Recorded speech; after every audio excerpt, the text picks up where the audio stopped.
Good morning, good morning, good morning, Biafrans, lovers of freedom all over the world. My name is Betty Ada Biafra. Join me. Today is 26th of September 2025. From wherever you are watching, I say good morning, good afternoon, good evening, depending on your location, because we all don't live in the same area in this planet. We all live in different places and different locations. If you are hearing my voice as a Biafran, join me so that we will continue with evangelism of Biafra. As Biafra is our new nation, we must evangelize. Join me, my people. I'm coming out late because I have been trying to sort out my Facebook. They have, they have, I beg your pardon. They have restricted my page once more.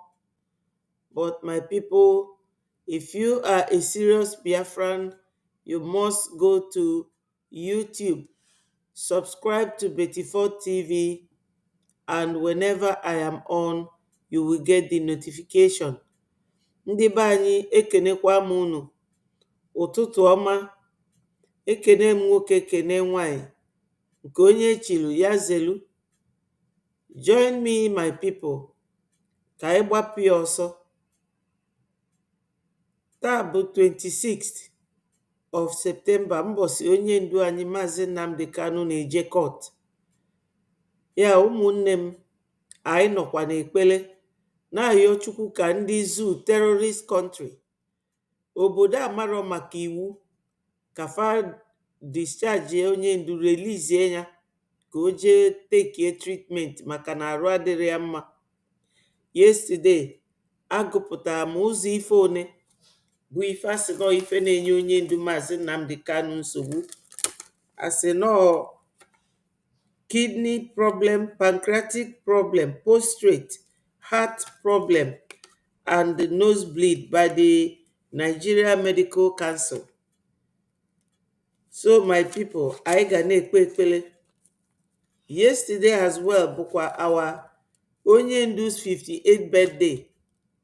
So Biafrans, while we are celebrating our leader's birthday, we will also pray for him.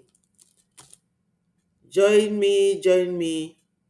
And while we are doing that, I will say a prayer, a very short prayer. Chukwu okike abịa ma agbakwule zuru ike, echeta obesi ike. Onye kelu mmadụ mana mmadụ ekere, ana m ajakwa gị mma. Maka na isi n'ụzọ ọbụla isi wee fụ ụwa, iwu bụ na anyị ga-enye gị ngọzi. Nna bi n'igwe, onye kelu mmadụ mana mmadụ ekere ya, ana m ajakwa gị mma maka ndụ anyị niile dị taa. Na-ayọkwa gị nna ka inye anyị ndụ ogologo ndụ na arụ isi ike. Nye onye ndu anyị ogologo ndụ, nye awa prime minister Maazị Simon Ekpa, nyekwu ogologo ndụ, nyefa freedom. Meghelufu ụzọ ka fa pụta na nga afa nọ, biko nna, maka na o nwere ife famil. Anyị na-ayọkwa gị maka onye ndu na awa PM Maazị Simon Ekpa ka erelizie fa ebe ndị Naijiria nọ na-enwe peace talk with terrorists. O wee bụrụ onye nwere ife ome ka a ga-ejide wee tukpuo onye ndu anyị wee na-ayọ ọtụtụ ọya dị iche iche. Biko nna, taa bụ mbọsị ndị terrorist nation, their judiciary na-eme hearing. Biko metụfa aka n'obi ka fa relizie onye ndu anyị, maka na o nwere ife onye ndu mee. Onye bụ egbe weli ya gbaa onwe ya okirikiri ka fa na-ayọ peace talk na Katsina, mana onye ndu o nwere onye funugolie mma ma ọ egbe n'aka, still akpọchie ya maka na onye na-ekwu freedom. Chukwu okike abịa ma o nwere ife ime emenwu, o nwere ife dị n'ụwa nke gbagịgharị. Ịma na anyị bụ ụmụ gị, ụmụ Chineke. Anyị dị ka agụ bi n'ọfịa. Agụ bi n'ọfịa mana ọ da ata afịfịa. Anyị enwere ike ilubelu ndị Naijiria isi, maka na Naijiria bụ fa dị very weak, wee rapụ ndị bịara bịa na-akpọ Fulani wee batafe ime. Chineke nna biko mee ka anyị nwa bụ ụmụ gị bụ agụ ka anyị pụọ n'aka fa na ndị nwa bekee ji ndị be anyị wee jide anyị na-alọgbu anyị everyday, mbọsị ọbụla fa na-egbu ndị be anyị. Nna bi n'igwe biko gbatara anyị ọsọ enyemaka, maka na ọsọsọ gị nwa bụ nna ga-eme ya bụ ife niile anyị na-ayọ bụ site n'afa nwa gị dị asọ bụ Jesu Kristi, onye bịalụtalụ ụwa afụfụ. Biko Chineke onye obi ebele, onye ọmịiko, meelu ụmụ Biafra ebele, meelu anyị ebele na ya bụ ọkụ na ọkaligo. Ọkụ a na-abọsa ndị Biafra ọ dị ọtụtụ, o mili emi, o siri ike, ma nwa bekee ma ndị Fulani bịara bịa, ma Tinubu bụ onye Gambia, abụrụ onye, ọbụrụ Oduduwa, ọbụrụ Fulani, ọbụrụ Igbo. Ndị a niile na-achị anyị bụ ndị bịara bịa. Chineke nna imekwe ka ife dị etu a mee. Anyị jụrụ ajụ. Nna bi n'igwe, obi n'igwe, akwa ya na ọgọdọ ya na-akpụ n'ala, gbatara ya ọsọ enyemaka. Ise ise ise. Wonderful Biafrans, you are all welcome. Daalụnụ. Uche nna Enegido, ndewo. Daalụ nwanne m. Daalụ. Na asị na onye ji afịa kpọba afịa, na ọ bụ na o nwere onye bịara ikwu ya ọnụ, ya na afịa tọkịrị. So adị m happy na ọ na-abụ mpụtara n'ebe a, unu niile agbakọ. Thank you so much. Thank you so much. So ka m kpọkwa egwu nji eme my jingle, maka na ife a unu fụ anya ma ọkwa ọsọ mmadụ na-agba n'anya n'azụ, anyị ga na-agba until Biafra abịa. Anyị ga na-ekwukwa until Biafra abịa.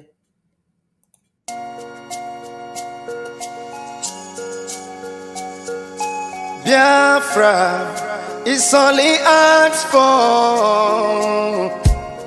Every night and day he's shouting and pointing to one direction, but his own people are blind and saying it's causing division. Tell me why someone who sacrificed his life for you and I? Tell me why out of sight has become out of our mind. He's asking for nothing and cares about not for these people emancipation. No. But there is a breaking news to those who never knew. Permit me to give you a clue. In the morning sun will rise. There is a breaking news to those who never knew. Permit me to give you a clue. The morning sun will rise.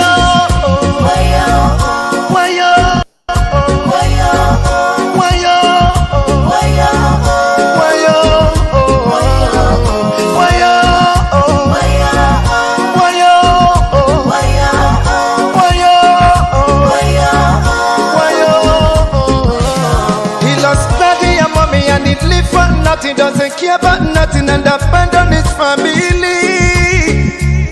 Yeah. Oh. Take your time and think what he's going through. He doesn't want to give up but to protect you, even when they throw him African juju. Oh no, yeah. Oh. Bring up the cannon now. Let me hear you sing. Bring up the cannon now. The cannon now. Yeah, the cannon now.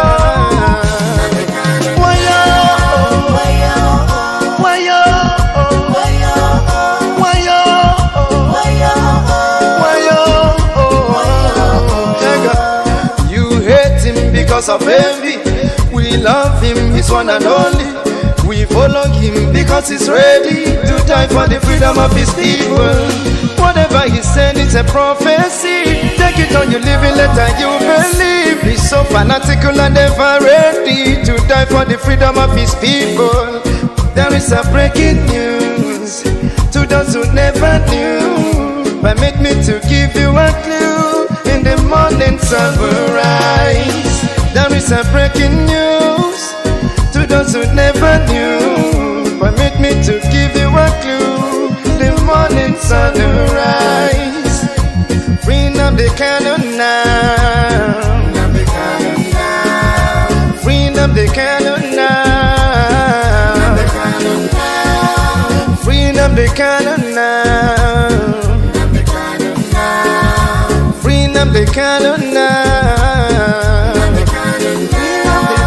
Bring up the cannon now. Bring up the cannon now. Bring up the cannon now. Let me hear you sing. Everybody know my job is singing. Bring up the cannon. Whoa. Bring up the cannon. Yeah. Bring up the cannon. Whoa.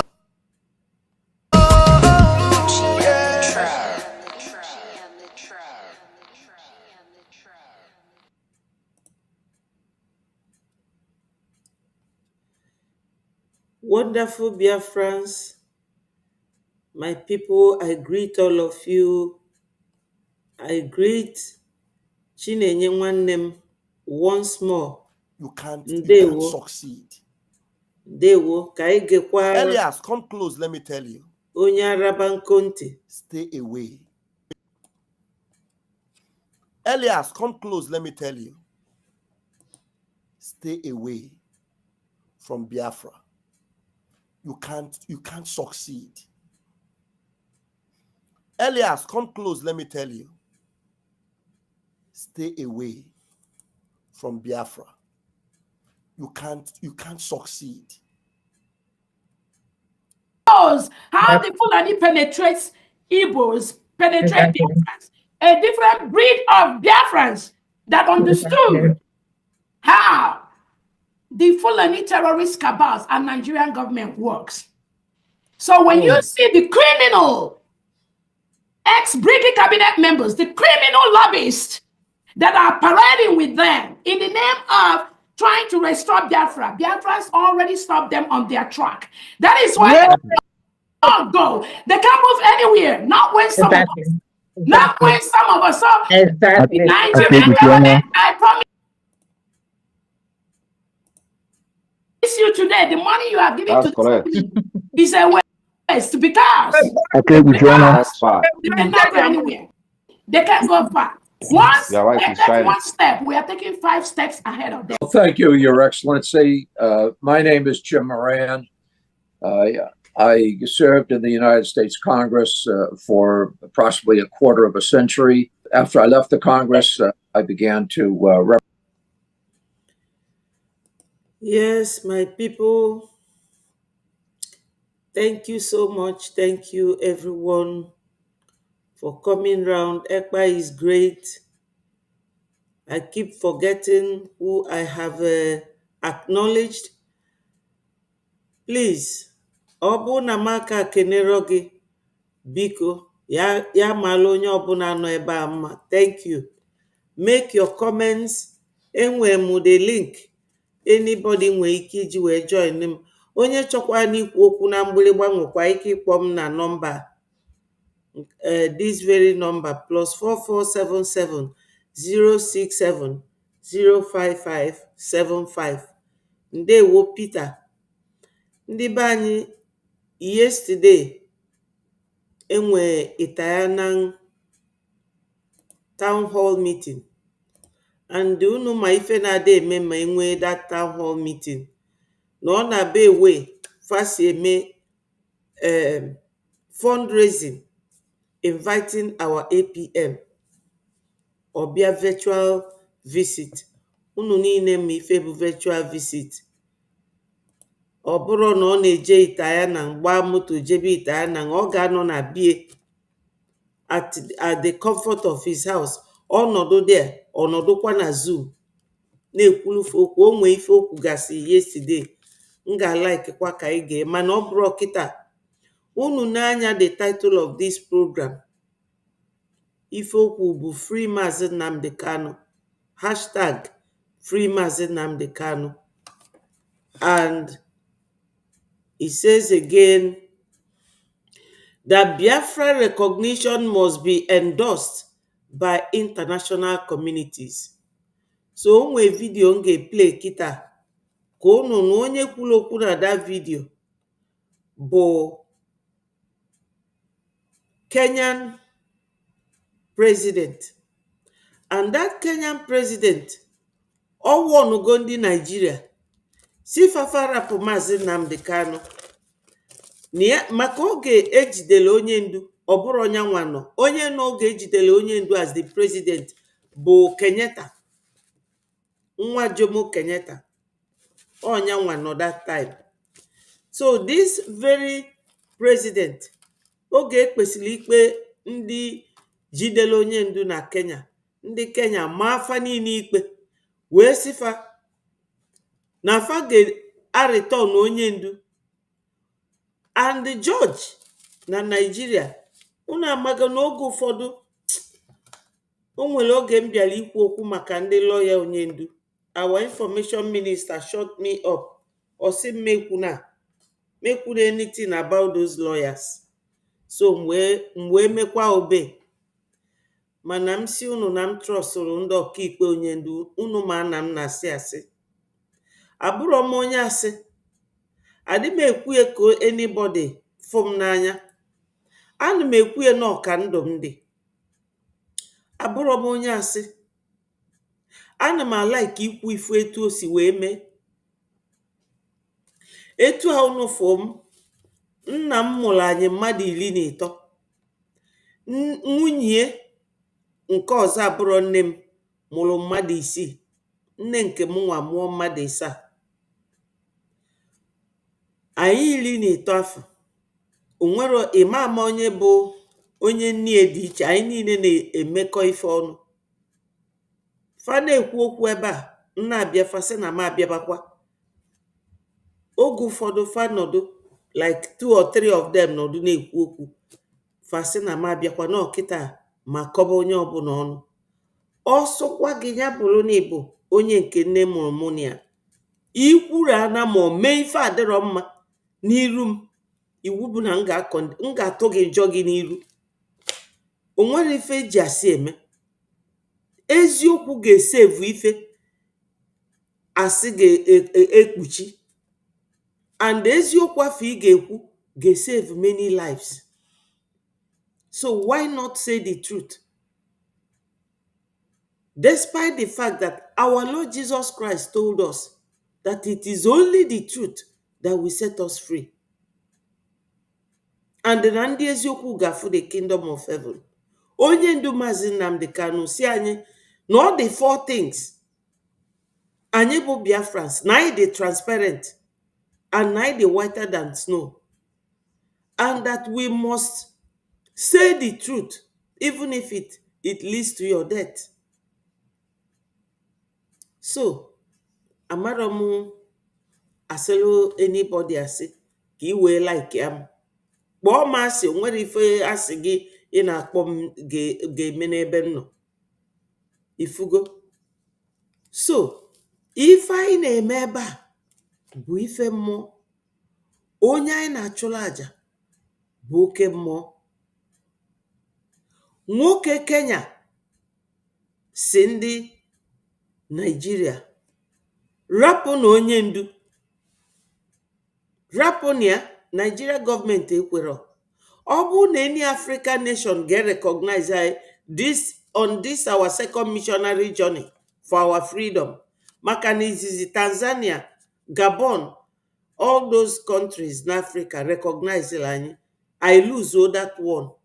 Bidokwa kịta, oke nwere any African nation recognize golo anyị. Mana this Kenyan man, onye eziokwu ka ọ bụ. Onye eziokwu ka ọ bụ. So maka na my information minister asigo m mekwuna maka ndị lawyer onye ndu, mụnwa m ekwe. mana o nwere ife onye bụ onye ọkaikpe tosiri ime ndị a ada-eme. Nnọkọta na-ajụ onwe m, ọ na judicial system Nigeria dị iche? Does anything preclude them from reflecting on that fact ga-eme ka the judiciary ka ọ because na famago na Nigeria judiciary ama emetụ ya aka? Maka na ya bụ okwu bụ ife ọ ga-abụ fanwa bịa fa na-ekwu oge ọbụla, mana fada ekwue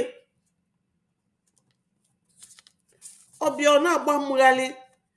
Maka na bribe kedu onye Nigeria nwere ike bribe? Even nne mụrụ gị n'afọ, ọ bụrụ na Fulani chọọ ife from you, na fe nwere ike inweta ya fesi n'aka ụmụ gị, ma ọ bụrụ na ị nwere nwunye nwee ụmụ, ma ọ fesi n'aka nne gị ma aka nna gị ma aka nwanne gị. Fulani dị ka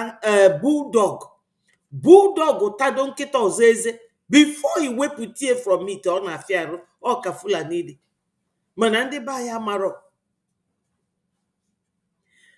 Because na this very summit ejelu this week, I think it was on Monday or Tuesday, na ndị UN gbachikwalu this terrorist Shetima nkịtị ọbịa na-ekwu okwu de.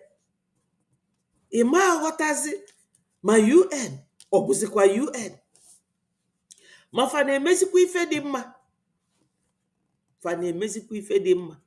So onye nwere uche ga-aghọta na Fulani may play their records, their part very very well, and the part fa bụ part ọjọọ, part igbu mmadụ, part alụmanị ka fa na-play. Maka na onye ga na-edefend onye ndu for 5 years, ọ dị ka doctor na-enye gị sick note everyday ka ị wee jee submit ye n'ụlọ ọrụ. Everyday ọ na-enye gị sick note. Ị makwa na doctor anwa ga-enweta query from the senior doctor a na-akpọ consultant. Ọ ga-asị onye ị na-enye sick note, ọya ọ na-aya na-agwọkwa ya agwọ. Ka ị ga-esi bụrụ onye ọkaikpe mmadụ arụ 5 ị na-eje court, onye ịmakwa na ọ dị innocent. So fa niile bụ ndị a na-ekpere onye ndu ikpe, ana m enyofe enyo. Number 1, ọ bụrụ na ọ bụrụ na fa na-eri aka azụ n'aka ndị gọvanọs, ọ bụrụ na fa na ji onye ndu na-ashine a na-akpata ego. Nwoke ọhịa na-aya, nwoke unu ma na onwere ife ome. Ndị lawyers fa nọde na-afụ ka ndị gọọmenti Fulani na-achị Nigeria si eme with ndị terrorist. Number 1, Gumi si onye akpọnafa terrorist na iwe ga-ewefa. Can you imagine? Esu azọgburu azọgbu ekwuru okwu, ọ bụrụ onye zọrịa ụkwụ na-asị negodo ụkwụ m, negodo ụkwụ m. Na terrorist na ịmakpe terrorist na ọ gị kpọọ ya bandit. That's number 1. Number 2, oge ọbụla Gumi a na-asị ka a na-akwụfe ụgwọ n'ọnwa, nke kịta bụzi peace talk with nwoke na-threaten no Nigeria na ya ga-abọnụ Nigeria down ma ọ bụrụ na Nigeria army bịa ebe fa nọ ya na ndị otu. Can you people imagine that? Then ndị bụ onye ọkaikpe a na-ene ife niile anya. Unu adịghị use na court na cite as an example. Unu enwere ike ikwu refer to ife High Court kwuru na 2022. High Court si release onye ndu na Nigeria government na the judiciary enwere power to decide onye ndu's case because of etufasi wee rendition oya no breach both national and international court laws. Because you go against the rule of law, you will be in breach and you can never get justice because na imelalo. Ndị ọcha gbachi nkịtị, onye ọbụla mechie ọnụ. So m ga-akpọrọ unu voice that Kenyan president ka unu nwe ife ọgwa ndị UN. Maka na ụmụ bekee bụ nsogbu anyị na-enwe. Fa wee na-eje na-asị na a ga-recognize Palestinians bụ terrorist fa bụ Hamas. The man wee gba ọkụ n'ọnụ si kedu ife unu ji marginalize ndị Africa, unu ada enyefa seat n'ebe fa tosiri inweta seat, and no Africa bụ door ebe unu na-abịa ewegasị ife unu chọrọ. Unu na Putin si na ife aja support Traore bụ na ndị ọcha na-emefe attack bụ na Africa ka fa si enweta ife. Unu ma na uranium unu ma ife ji uranium alụ na Burkina Faso, France na-ele na-ebu ego fale ya a ton $10,000 fe welu $8,000 welu $2,000 wee nye ndị Burkina Faso. Ife a kafa megidere over the years wee gbuo Sankara. This young man only 35, Traore wee kunie wee si enough is enough. O were also wee gbakwuru Putin wee chedokwa Niger, chedo Mali, wee si na ya ga support any African nation ka e wee menyụọ ndị ọcha anya, maka na ndị ọcha fa na-eteke anyị for a ride. Ọ fa na-ezi Fulani ife niile Fulani na-eme, na-ebunye Fulani ngwa agha, maka ọ na-adị mma ka mmadụ lụtụ aka ebe nsogbu esi. Na ndị be anyị na-asabotaji ma na ndị be anyị ada sabotaji ọ Fulani na lio all of them. Unu furu udene nke a na-akpọ ijele si na ka egbuo onye ndu, na fa ga-egbu onye ndu, ma o jegodo ụlọ ọgwụ na fa ga-eje ebe anwa jee gbuo ya. Ikenga Uruagwu the same.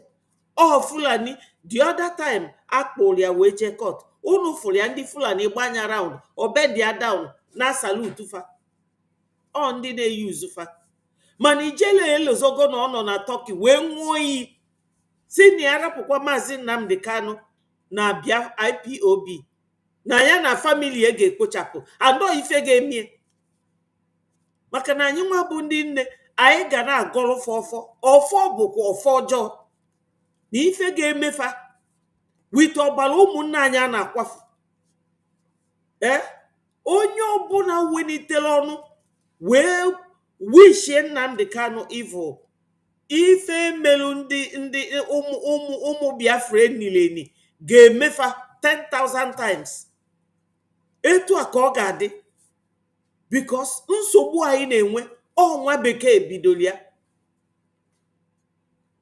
Maka ọ na-adị mma ife na-eme ibido n'isi etu o si wee bido.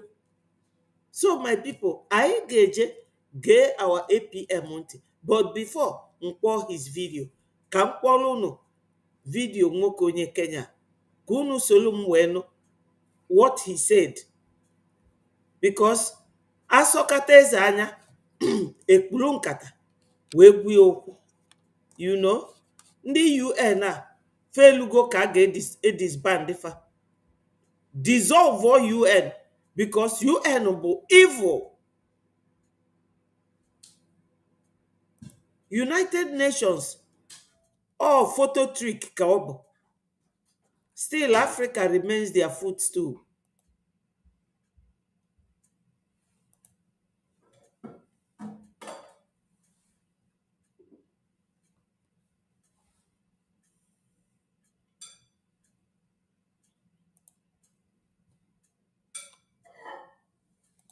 You cannot claim to be the United Nations while disregarding the voice of 54 nations.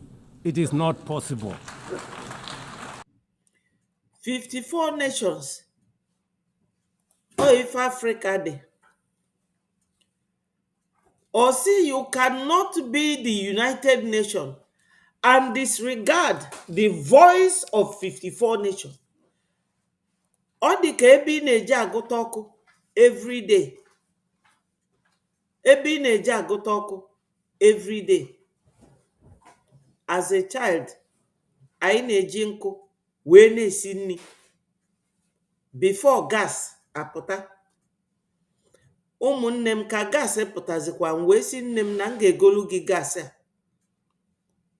ka ị wee na-esi nri, ka a ga-akwụsị iji nkụ.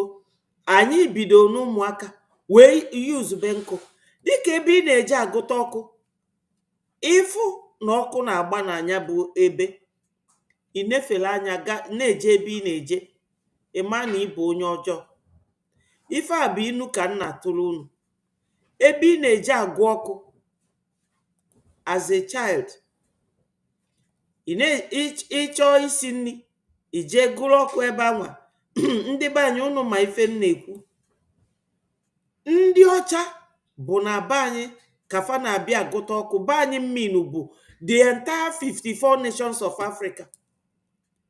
Ndị nke Europe bụ fajidela Africa wee kerie.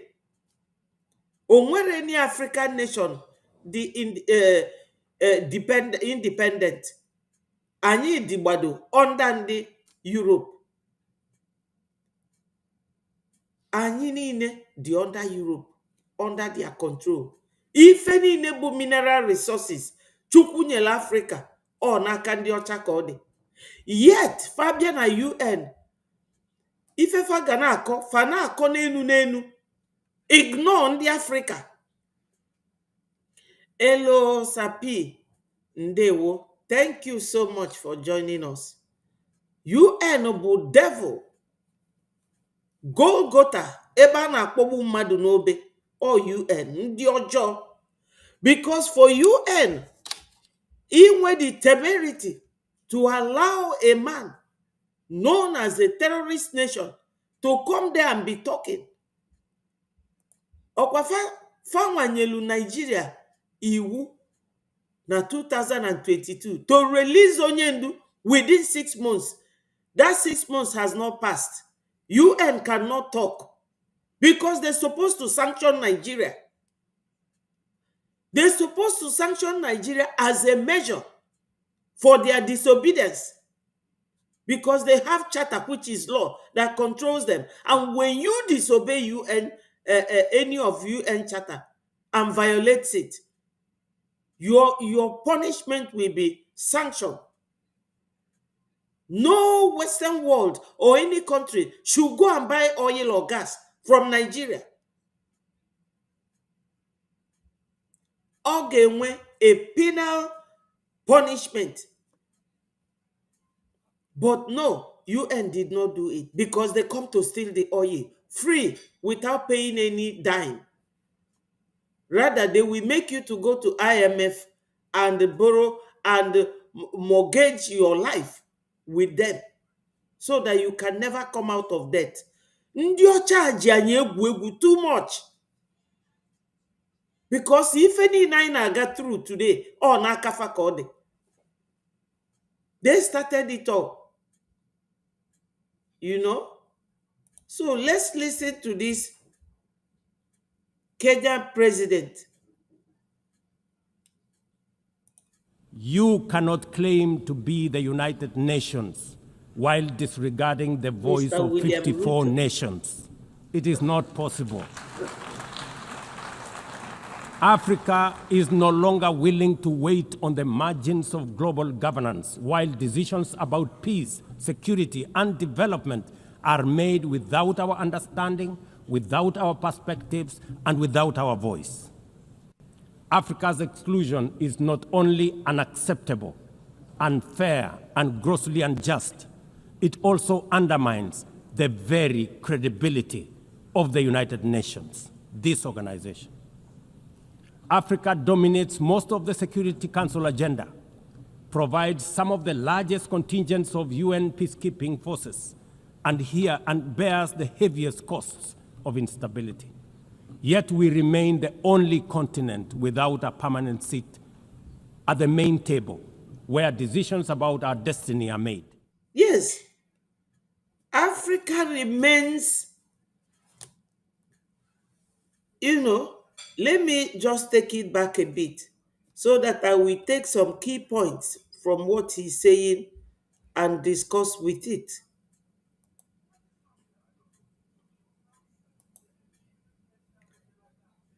To be the United Nations while disregarding the voice of 54 nations. Yes, disregarding the voice of 54 nations and other presidents in Africa, nobody is saying a word. Onwere onye na-ekwu anything.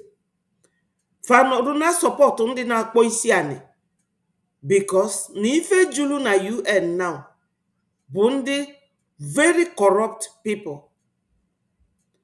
Mr. William Ruto is hitting the nail right on the head. But UN, they are going to see, they will incur the wrath of God. Ọ bụrụ na Biafra adịrọ recognize, the whole world ga-agba ọkụ. Because the other day, obidogo n'Italy, ebe ọzọ ga-abụ obodo a mbi. Maka na ndị obodo a, alụlụman ịdụfa n'isi dị too much. Very pretentious people. Onye ndu bụ their citizen. Mana fa chọrọ ikwu anything. Fa agbachi nkịtị. Ọ fanwa na-enye ndị Fulani all these measures. Fa ji efolo unu mana ọfanwa. Of course unu ga-ama. No ndị obodo a mbi. Device the means of ofe mmanụ support ndị Fulani. Maka na fast na onwere ife ndị Fulani nwe. They also said, no farmer, the man, John Smith or something Smith, Mr. Smith, Johnson Smith, or say, no farmer, near Lolo na Nigeria na 1945.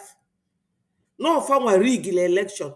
Kaziki we galechi, Katafawa Belewa wechia, that they rigged the election for Ndi Fulani. Fanwa will alụlụman niile na ife niile anyị na-asọfa today wee weta n'Africa. I wee na-asọfa. Onye gụsị akwụkwọ bụla graduate, ọ bịa n'obodo oyibo na-alụ ọlụ jaki, na-ata afụfụ. Agwago m na ebe a before na o nwere doctor, a whole doctor, unu ma how many years ọ na-eteki mmadụ ego wee mee housemanship ya ife niile as a doctor, wee bịa obodo a na-alụ ọlụ care. A medical doctor or na alụ care, two of them, ofu bụ nwoke, ofu bụ nwanyị. Ifu nwoke a ọkwụlọtọ ka nka n'ike wee sị na ọlụ aja na alụ na ife ya ji na-ego bụ medical equipment ya go onyezi na ụlọ so that ya analụ oke alụọ hospital na the hospital na Awago Foundation na alụ ya alụ kịta. Unu maka hospital ward si adụ abịa lụọ onye ogologo. Ọ sị na ya na alụsigo the hospital kuchizie ya na kịta na ya na-egozi medical equipment. You can imagine a whole medical doctor ọ na-alụ ọlụ care. That is how they will reduce us. And unu mana ọganụ ndị obodo a ndị ọcha na ọganụ fa enwero na enwero longevity n'ime na ọfapụta fa bịa bụrụ na-egbu ndị be a na-ebutele for organ, an innocent person fa ewelu na-emekwata their own life. Hope Uzodimma wee nyefa kedu Tiger Base wee bulu friji wee doju ebe anwa a na-egbu ụmụnne anyị. Egbu ewele organ ụmụaka be anyị dojuo na friji butelu ndị ọcha. Kedu ndị ọ dị unu ka fa na-use that organ? Or na Nigeria hospital? Nigeria onwe hospital. This is why we have to donate. Let us continue to listen to this Kenyan president, William Ruto, because he's making a whole lot of senses in what he's saying. Only make sense. It is not possible. Africa is no longer willing to wait on the margins of global governance while decisions about peace. Africa is no longer ready to wait for governance from overseas country. You know, anyị adịrọzikwa redio. Onye Biafra ọbụla dị ready ya weni aka enu ya kwuo maka na ndị a na-determine our future in a very negative way, not even in a positive way at all. Fa niile wee nefuo anya n'ife na-eme na Biafra land, mana fa na-ekwu maka ndị Israel na Palestinians, ndị na-acha ọcha nwee silky hair, ndị adịrọ mma ịnwụ ọnwụ, mana anyị nwa bụ ndị na ife na-eme na Ukraine. Ngwa unu na aka rekọdụrọ up to 1000 deaths na Ukraine and Russia since agha nwa bido na 2024 or 2023. Yes, either of these 2 years, 2024 or 2023, ka agha nwa bido. Mana Professor Akintoye, ọ dị n'internet now na Twitter, ọ sị na Fulani egbugo 26,000 Yorubas. 26,000 human beings, not animals, not flies. Nke a bụkwa na Yoruba land ka o nwee that record. Ekwubezie ife a na-egbu na Zamfara, because Zamfara bụ ndị Hausa, faburo Fulani. Borno bụ Hausa, faburo Fulani. Fulani isi wee bịa. Onye ọbụla na Nigeria jụọlụ fa anya oyi, fa wee na-egbu anyị, na-emebi our future. Ọrụ adịrọ. Onye gụsị akwụkwọ ọ na-agba ọkada ma ọ na-agba ụba, ma ọ bụrụ na ọfụ ego wee go ụba. A whole graduate a na-ebe akwa na-ayọ ayịyọ ego ọ ga-eji dị. Ngwa unu how many courses na they receive in a week, ndị na-ebe akwa ego. Ọ bụrụ that na fe nwere ike ịlụ ọlụ, but nya bụ ọlụ adịrọ. Ka ọkwanụ our APM, mmadụ one na-akwa in a day na-ayọ ego. These are healthy young men and women. Because ọ na-abụ akpụkpa na-ata mmadụ, ọ bụrụ ije gote bleaching cream na antiseptic soap wee na-awụchapụ nyaba akpụkpa, ị ga-agba ya injection maka na o si from the blood. Ndị ọcha bụ our problem. Etu afadisi ka udene na-efegharị from one African nation to another. Onye ojii ife onye ọcha ọ na-amaliriri, ma ọfụ nwanne ọ na-achọ igbu. Ndị ọcha bụ ofu aka ka ị ga-eji wee setufa naanị. Fesiri ike maka etu Chukwu si wee ka efe aghọtara m. That's why faja alụ ngwa agha, because they can't fight you physically. Security and development are made without our understanding, without our perspectives, and without our voice. Africa's exclusion is not only unacceptable, and Africans' exclusion is not only, is not only unacceptable. Unacceptable. That is it, my people. If follow nke a na-akpọ Shetima, okwulu anything, okwuro, because all bribe go UN. Unu mana pantamin nọ na UN. Bụrụ an official. Pantamin nke ndị Saudi Arabia deportu zinaya Sudan. Maka ebe their headquarter dị n'Africa. Fa deport oya ndị Nigeria jee ebe anwa jee kpọrịa. That pantamin nọ na UN now. Later nino onye ndu Maazị Nnamdi Kanu dega UN. They must have turned all of them. UN officials and UN council decision makers will not see that type of letter at all. So UN just not corrupt group. unfair and grossly unjust. It is grossly unjust. That's exclusion of Africa. Is grossly unjust. Grossly unjust.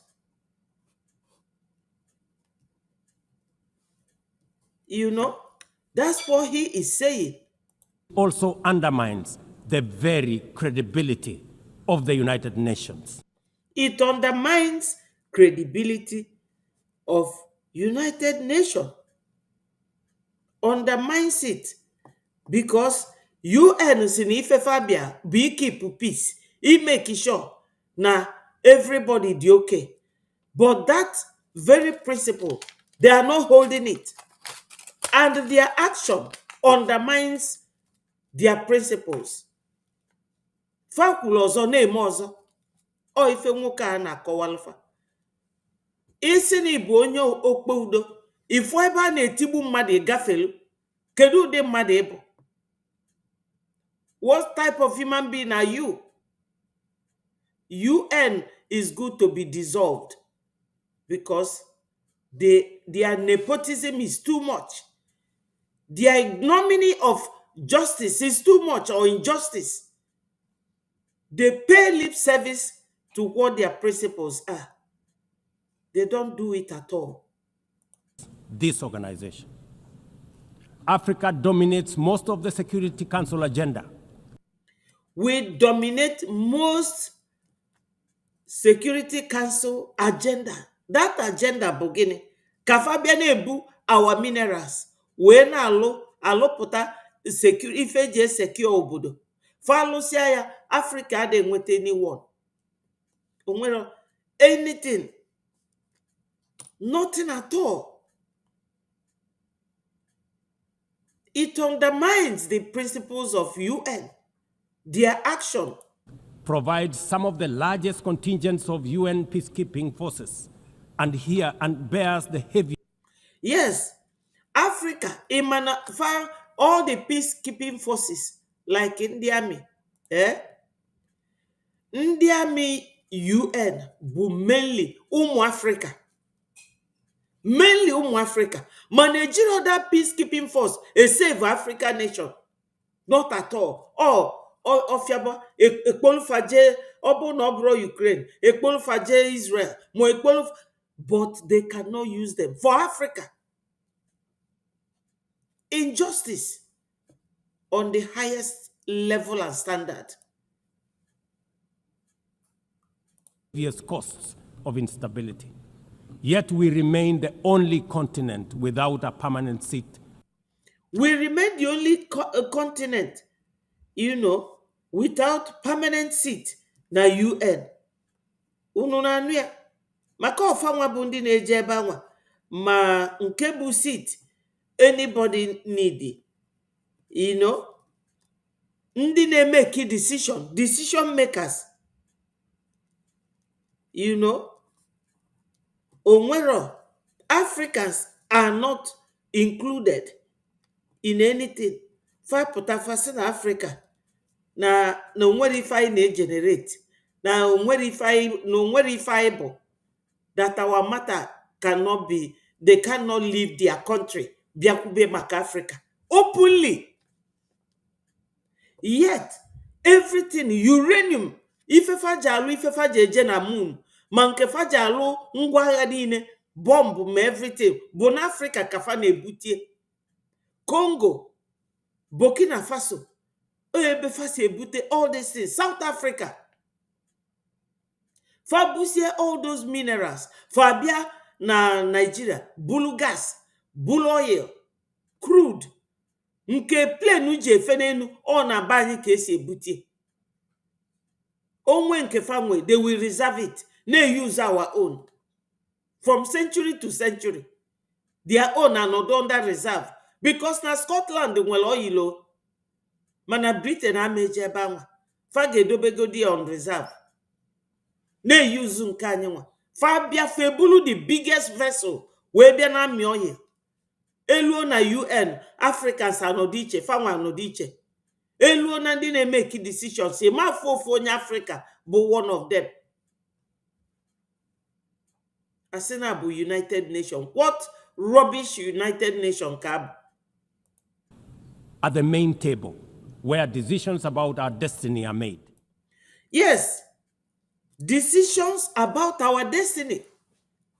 All God bụ now to marginalize Africans and share everything that Africa has.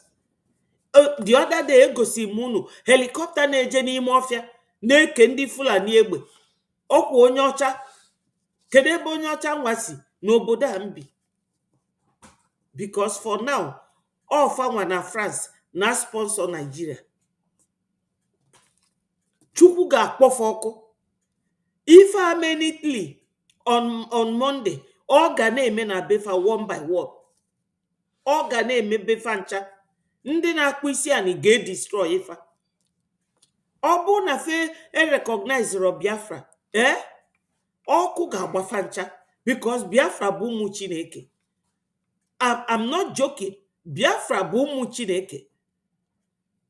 It's not a joke. Is not only unacceptable, unfair, and grossly unjust, it also undermines the very credibility of the United Nations, this organization. Africa dominates most of the Security Council agenda, provides some of the largest contingents of UN peacekeeping forces, and bears the heaviest costs of instability. Yet we remain the only continent without a permanent seat at the main table where decisions about our destiny are made. So my people, onye ọbụla anụgie, unu anụgie, let us play the voice of Ohamadike. It is Ohamadike's 58th birthday now.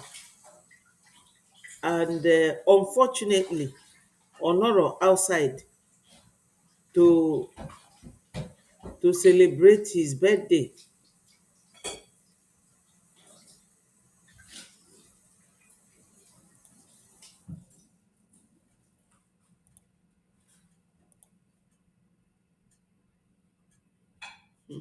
They came to prison, Kuje. I said no. They came to my house. I said no. They called me governor's meeting. I said no. I don't want anything. All I want is freedom.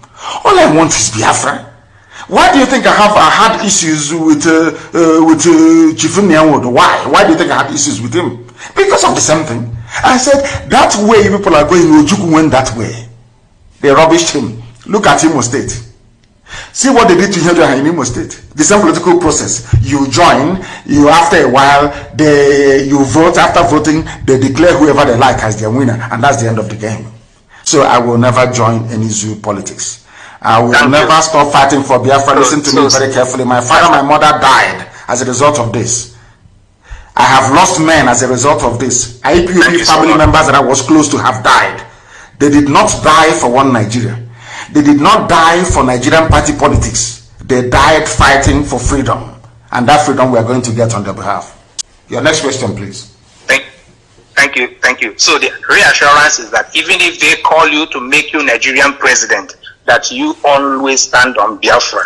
Because I want to know the reason why somebody will stand and say, I am dying for Biafra because my leader has said. So you have clarified that. So my second question. They gave me vice presidency. Go and ask DSS. They gave me vice. They said they'll make me the vice president of the zoo. I should drop my agitation.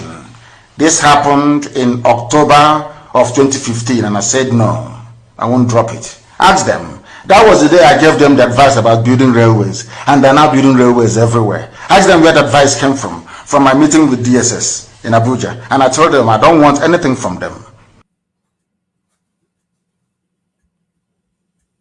My people, you have heard it. Onye ndu anyị bụ a man. You cannot buy him over. Not at all. Onye ndu, he believes in his principles and in his policies. He is very determined. If you are Mazi Nnamdi Kanu's real scholar, onye na-eso onye ndu, ị ga-amụta ka esi adị resilient. Ya, nkwechiri, ị ga-amụta ka esi ekwechiri. Onye isi gị bịa mee nka isi ya mba na ime nie. You will not do it. If I chọbụ Biafra, saboteurs, let them go ahead. Let them carry on. If a Solfafame, we are not going to succumb. We are not going to succumb. Not at all. Let me see if I can play for you people what Ijele said, because he's here.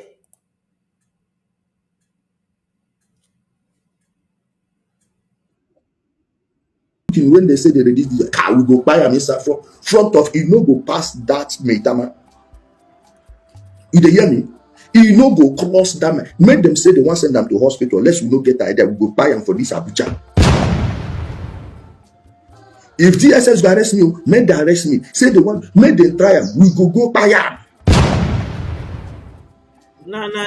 Come out for that. We go buy am. We must buy am. By any means necessary, we go buy am. The people will be beating at the security will be scatter. Okuna nuge from onu Kedafia, nonu this idiot ana Ijele. Una fuge Ijele se na ọ bụ na erelizi onye ndu ma ọ kpọghị ya ụlọọgwụ feje na ya bụ ụlọọgwụ jee gbuo onye ndu. Ngwa n'enu nke a bụ Sahara Reporter na report about Shetima. All the news. Achọrọ m ka unu nụsị afa nche ofu n'ofu before we go to our APM. Neya, peoples of Palestinians are not collateral damage. Una na-anụ ya? Tinubu calls for two what? Let me see. For two UNGA. Amara m ife that one mean. You know? Una fuge. Maka no ha na-ekwu ya, ọ dịka gasị, oh, how do you know about this? It's here. Black and white. Una fuge. Ọ ndị anyị na-afa ga-anọ. People ga-achọ, you know, people ga-achọ ka anyị na-afa. Okay. Achọtago m collateral damage. Ife ọpụta. Maka adem like isilu unu asị. Dictionary meaning collateral, say no, something pledged as security for repayment of a loan. Dịka etu a mmadụ ga-asị gị, biko nwanne m, boro nye m ego. Boro nye m ego, mmesịa na m ga-akwụ gị ya, na watch ma jide this my watch. Imani iwelugo your watch we make collateral damage or collateral for that ego ị ga-eboro nye onye anwa. So oge ọbụla o ji wee weta ego anwa, inyekwu ya watch ya. Ọ ife Tinubu si na ameji ndị Palestinians, maka na fa niile bụ ndị na-akpọ isi anyị. Ifuge. Maka na ife Fabial bụ ndị Fulani, Muslim ticket bụ kafa wee Islamize anyị. Onye gwalfa na chọrọ Islamization. We don't need it. We are Christians already. We don't need their Islamization. Ndị be anyị, sọọsọ ife ga-esevu anyị na nya bụ ije a bụ our donation. Ekwusikwa n'enu kwuo naanị, ife ga-esevu Biafrans bụ our donation. O nwere ife ọzọ ga-esevu anyị from this. We have been engaging donation at the release of Mazen Namdekan. We have been engaging at the release of Mazen Namdekan. Onye a unu na-anụ onye bụ Gọvanọ Oti. Gọvanọ Oti bụ onye Abia steeti. O bu ụzọ wee kwuo, wee sị na ya bụ gọvanọ steeti onye ndu Maazị Nnamdi Kanu. Kemgbe ọnọdụ onye ndu ọ batara na I think 2023, 2 years ago. O nwere ike ikwu okwu maka onye ndu's release. Hello, my gold. Thank you for joining us. Even Kita, Hello, Solomon. Thank you. This governor, Adama Akpokwe ajọ mmadụ o. I can say na o nwere ike bụrụ na ọ bụ a voice in the midst of ndị ọjọọ, maka na Hopeless Uzodimma, the former armed robber, and ọ bụrụkwa na ma akọ Hopeless Uzodimma, Hopeless was an armed robber before. Kịta o wee na-achị. Armed robber bụ ndị a na-eji egbe eje ori abalị, ịnọchieli ụzọ gbagbuo gị. So ndụ mmadụ nwere ife ọ bụ to hope. O nwere ife ndụ mmadụ bụ for him. Ya ka o ji wee na Abuja wee nọdụzie ebe anwa n'ezi ndị na-egbulie ndị niile ọ chọrọ, because ọ aka ọlụ ya ka ọ bụ igbu mmadụ. Hope can never change. He can never. So in the midst of the governors, ọ bụ Hopeless Uzodimma bụ onye isi. Nwoke a bụ one of them. Mụnwa amakpue onye ọjọọ because ọ bịa ego niile a na-enye ya bụ oti. O weli ya na-alụ ọlụ. O weli ya na-alụrụ anyị ọlụ. Ndị be anyị nọ na Aba, Abia steeti. Ọ lụzicha everywhere. Mụnwa na-etokwu, but o nwere ike ikwu okwu ọ na-ekwu kịta because ife a bụ yesterday ka this Kepu TV report this thing. Yes, yesterday bụ okay, date m fụrụ ebe ọ dị ka 24. Amaro madrom sure the date. If I bụ a new something, or say that they are engaging for the release of Mazi Nnamdi Kanu. What does it take? Dalo. Biko, kita enwe about 41 people watching. I have to tell you people that Facebook suspended my page. Fasino nwere ife m gosi goal against their community rule. So, onye ọbụla jisi ike subscribe to my YouTube and watch me from there.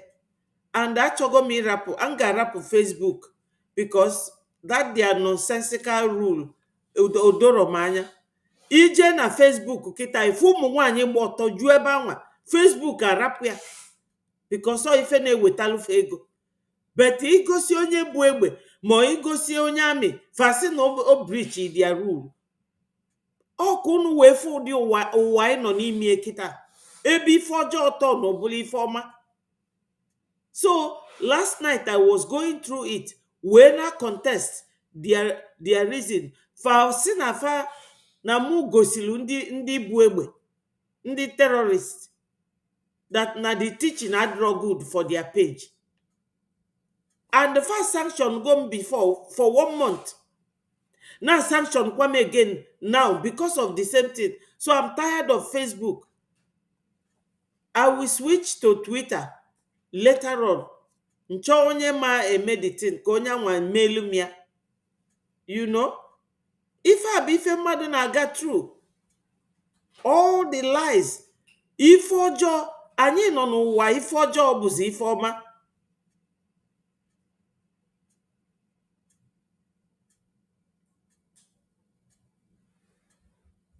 Thank you, Sapi.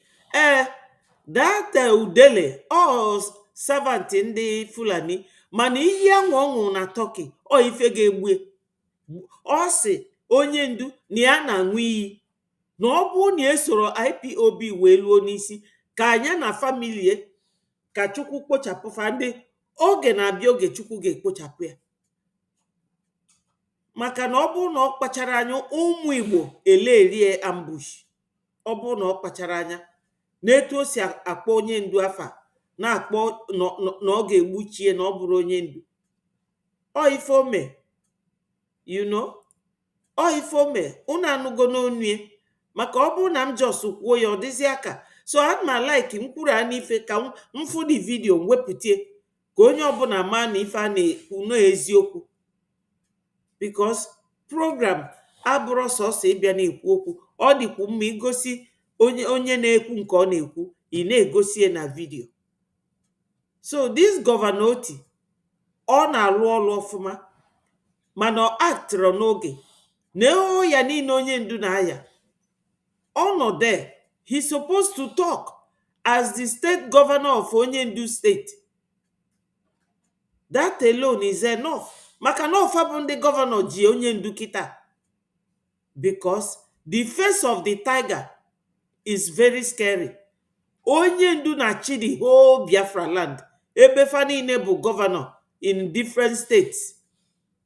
So the presence of onye ndu ọ na-eyifu ụjọ. Kịta anụnwa ifele ga-emegbu ndị governors.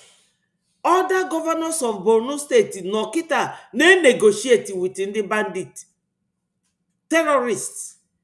Then ejide onye ndu kpọchie ọya n'ahịa Fulani si na ama akpọpụta ya. So my people, listen to him. I will not interrupt the video again.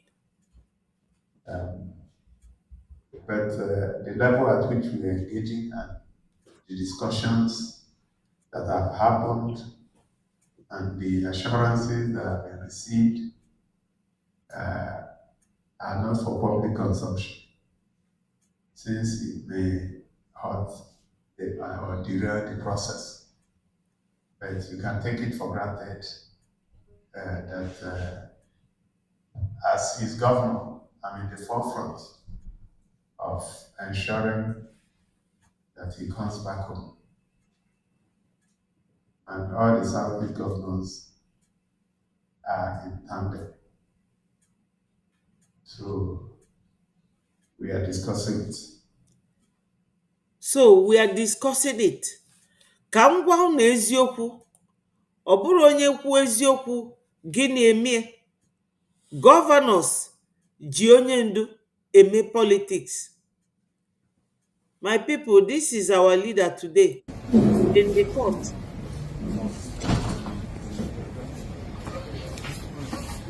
This is our leader. The man is always working, coming up courage, because of Biafra. Because this court or Biafra Kobul we bia this court. Facho Kobia Sefania drop or Biafra agitation. Oju only known as solitary confinement for 5 whole years and still running. The poor man is just managing to walk.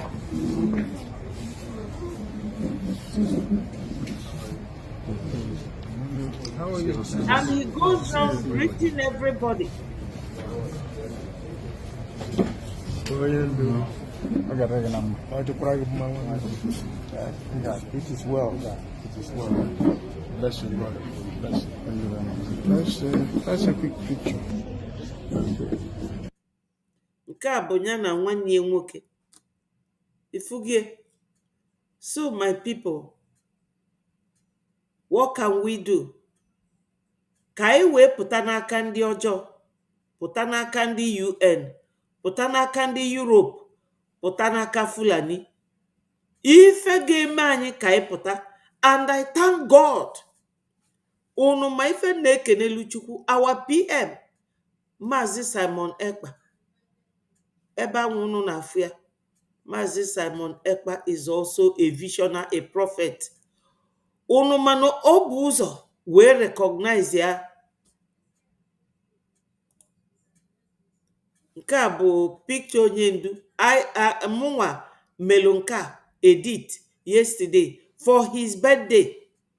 Because na onye ndu anyị dị mma ka celebrate ya. I made it yesterday. I edited it. Unanafu. I edited that one. And I thank God na onye ndu na ọka dị ndụ na-agagharị for his birthday. You know. So my people, I used the same sound to make Biafra is only asked for.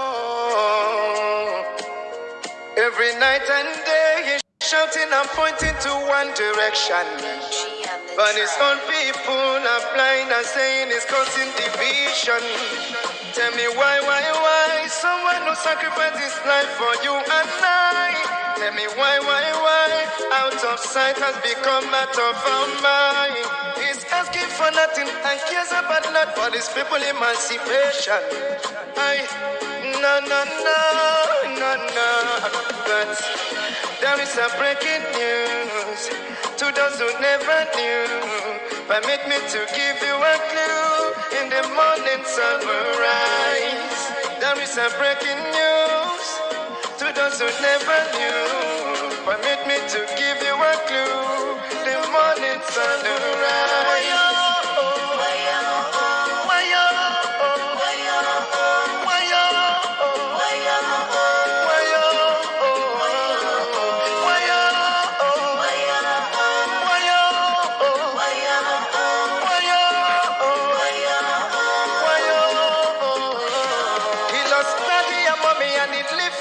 He doesn't care about nothing and abandon his family.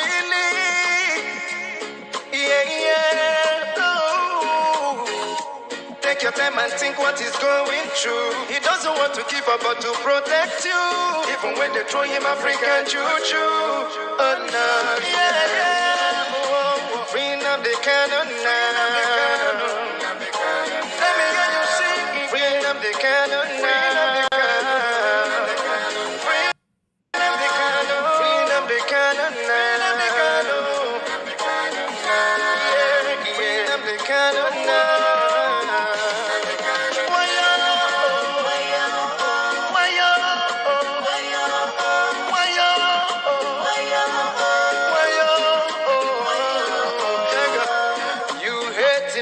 Of envy, we love him, he's one and only. We follow him because he's ready to die for the freedom of his people. Whatever he said is a prophecy. Take it on you live it, let you believe. He's so fanatical and ever ready to die for the freedom of his people. There is a breaking news to those who never knew. Permit me to give you a clue. In the morning sun will rise. There is a breaking news to those who never knew. Permit me to give you a clue. The morning sun will rise. Bring up the cannon now. Bring up the cannon now. Bring up the cannon now. Bring up the cannon now.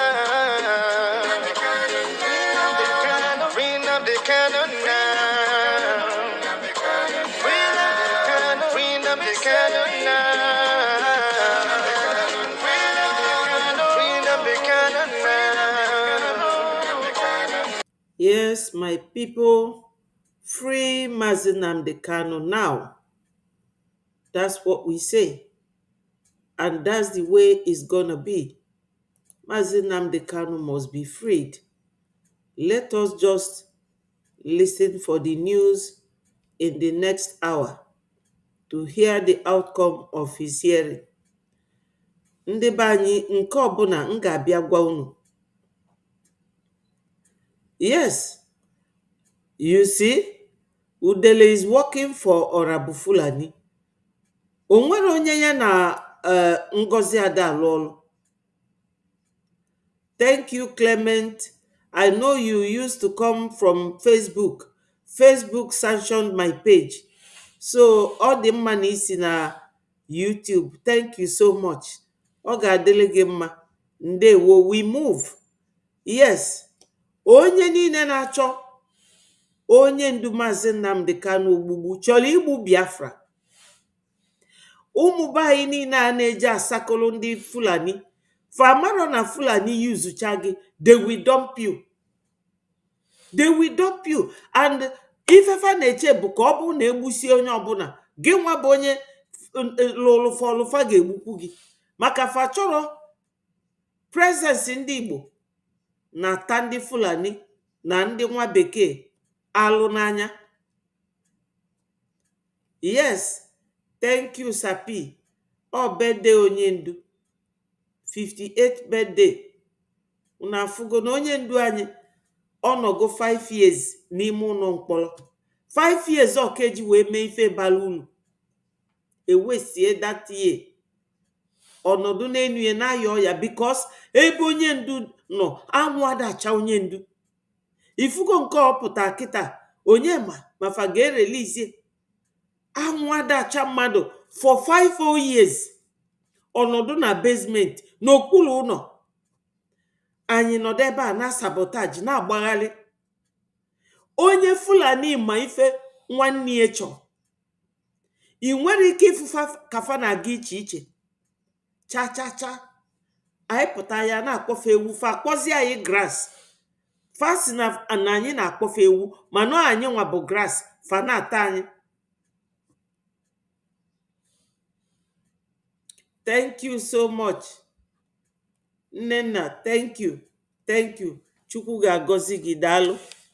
Daalụ. Daalụ so much. Thank you for joining us.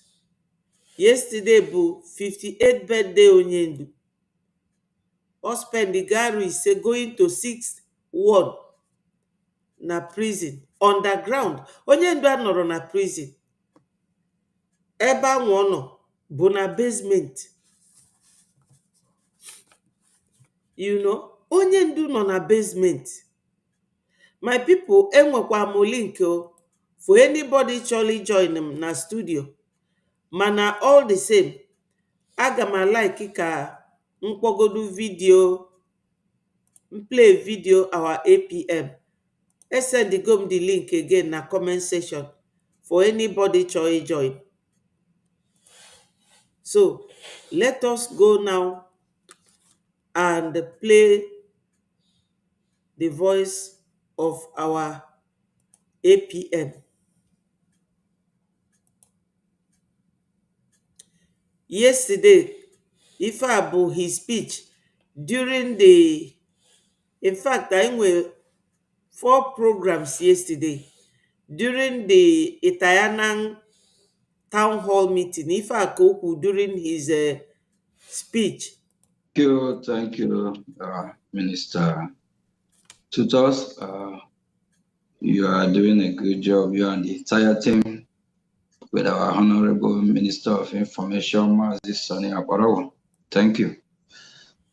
Thank you, fellow citizens of Itayana, the admin, and the whole team, the administrators of Itayana. I believe they the second town hall meeting. Thank you for having me today. And I'm happy, I'm glad to be in your midst. Thank you. We remember those before us, our leaders. You know, some way ask this question, why is it that whatever we do, we always call our leaders? Without them, you know, God have used them. So we will always remember those that trade the right path, not sabotage, not sabos. We remember the good ones, those that are upright, those that fight for their people. Our great leaders before us, they fought very hard. They initiate our freedom.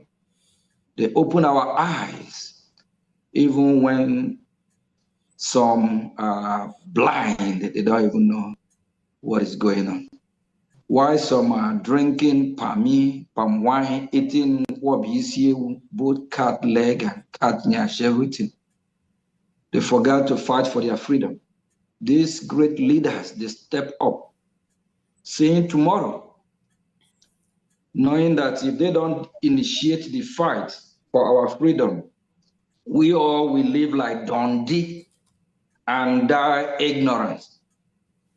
Our great leader, Ojukwu, accompanied with his best right man hand, Philip Efiam, they are great leaders who sing their praises. We always remember them. Those that don't like how we talk about them, go and buy disease, get the hell out of here. We always remember the good ones. And why talking about our leaders? What about our leader Mazi Nnamdi Kanu. And Wazirike, I don't always want to talk about him, but he deserves some credit. No matter that he let the devil enter into him. He should have been strong, without listening. We expect him to fight to the finish line. Even no matter that he was sabotaged and betrayed. And he himself, Wazirike, decided to betray us again, betray everything. So he supposed to have been one of the great men, but he didn't get to the finish line. But we appreciate that he resurrected the movement. Yes, after he resurrected the movement, before devil entered into him, our leader Mazi Nnamdi Kanu now pick up from there. We remember our leader Mazi Nnamdi Kanu. No matter everything that is happening, all the whole game drama, they are using him for politics, politicking in an evil entity called Nigeria. Nigeria is much corrupt like United Nations, UN of vultures, vultures and vampires, evil people everywhere. Nigeria are using our leader Mazi Nnamdi Kanu for politics, holding him to play politics for their election, and the so-called upcoming election will not head in Biafra. Biafran people, are you guys going to allow Nigeria to conduct election in your land, in your sovereign land? It's a question for all of us. Why the Nigerian government, they are there playing their games? And our leader, Mazi Nnamdi Kanu lawyers, I don't really want to talk much about them, because if I do, I will blow everybody up. Because I don't know what they're doing. They are trying, they are doing their best, but we understand the nature of where they are because of threat. I believe the Nigerian state have threatened these lawyers, the legal team of Onyendu, of the legal team of Biafra. Yes, because they can remain in Nigeria while they are fighting for our leader, and you expect the Nigerian state not to, want to deal with them. So they are trading with caution, but they're supposed to step up or step out. That's what it is, because we are in a freedom fighting. Everything goes. Not the legal team that when they're outside the world talking, instead of championing the cause of Biafra, they will be identifying themselves as Nigerian. What a shame. Is this the kind of legal team that will represent the leader of Biafra? No. A legal team that will represent people of Biafra will be a Biafra, will be somebody who align with Biafra ideology, will be a legal team, a lawyer who know what we are fighting for. Not a lawyer that identify himself as a Nigerian. Like one video I came across just a few days ago or a week ago. It's heartbreaking. Somebody who claimed he's representing our leader, Mazi Nnamdi Kanu. And this Bofu is actually a Biafra. Why he's addressing some international community, wherever he is, he identifies himself as a Nigerian. What a shame. You useless man. If you are a Biafra, you are a Biafra. If you are a Nigerian, you are a Nigerian. We are Biafra. I am a born bona fide Biafra. If you don't like it, go to hell. From now till that kingdom come, over my dead body, I can never identify myself as a Nigerian. No matter what. Nigeria have expired. Nigeria is evil entity. Nigeria kill its own. And this useless fool, leaguer, call himself a lawyer that's supposed to represent the people of Biafra, the leader of Biafra, is there telling the world, in our country, Nigeria, which country? He better pack his goddamn load and leave Biafra land alone. Go to Nigeria and stay. Time is coming when it will be their own turn. Our leader, Mazin Namdi Kanu, legal team, all of them, from AGO4 to the list, and family of our leader, Mazin Namdi Kanu, shine your eye. They better know what they do. This politicking game, politics they are playing, it's enough. Time is coming. We'll turn. ndị be anyị ọkwa unu anụghị unu afụrụ the reflection of ife nkwu before about ndị ọkaikpe onye ndu. O repeat gị now, anụrọ dị m this one before m nwee kwube ife nkwu. In fact, otego notice ya bụ ife, otego notice lie. Ọ sị that they better shine their eye, and that is my thing n'ikpe onye ndu a. Maka na onye ndu bụ our leader. Onye ndu bụ Biafra, Biafra bụ onye ndu. Onye na-ekpele onye ndu ikpe with zoo. Hello, my wonderful sister Eukarya, thank you so much. Let me display your submission. Thank you so much. Wow, thank you. Ndewo. Agwa m unu na ndị Facebook ascension go my page, so onye ọbụla nabata from YouTube, subscribe to Betty4 TV bikono until nweta another channel, because I need na-eme our program next stream here ka ụwa niile na-anụ ife anyị na-ekwu. They need to hear our predicament. We Africans, we must be heard. We must be given the opportunity and chance to be heard. You know, we can no longer keep quiet. So that Kenyan president, Ifoku, I will be playing it from time to time. I will be playing it from time to time to warn the world about what harm and damage that they are doing in Africa. And every African malụ ifo tosili ime na ọ bụrụ ịpụta ị na-amaghali from platform to platform. You know, you will be jumping from platform to platform without knowing why you are there. The platform we have now and which we use to disseminate this information is to let the world know that the way they are marginalizing Africa, 54 countries, 54 nations in Africa, no one seat for them in the UN, whereas everything that they use to live and survive comes from Africa. They marginalize us. That's what that man was saying. Let me play it again, my people, before I continue with our APM's speech. You cannot claim to be the United Nations while disregarding the voice of 54 nations. It is not possible. Africa is no longer willing to wait on the margins of global governance while decisions about peace, security, and development are made without our understanding, without our perspectives, and without our voice.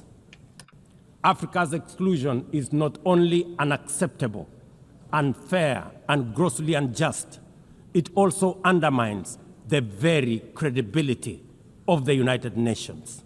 Yes, you will be preaching for peace and you will be causing chaos in another person's country because you don't have the same, you are not the same race with them.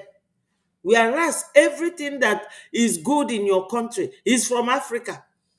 Ndị ọcha nwere ọfịa ebe a na-achụ nta wee na-egbu anụ na-ebute skin faji alụ shoe wee na-alụ belt na-alụ furnitures. No, all from Africa. Still, Africans are very well undermined and disregarded. Our presence does not matter. Our lives does not matter. Fabian Africa, Fanebu everything. Now cause a problem. You see? So this is it. That's the problem we face. Fapota fana la kondisi nisi. You know?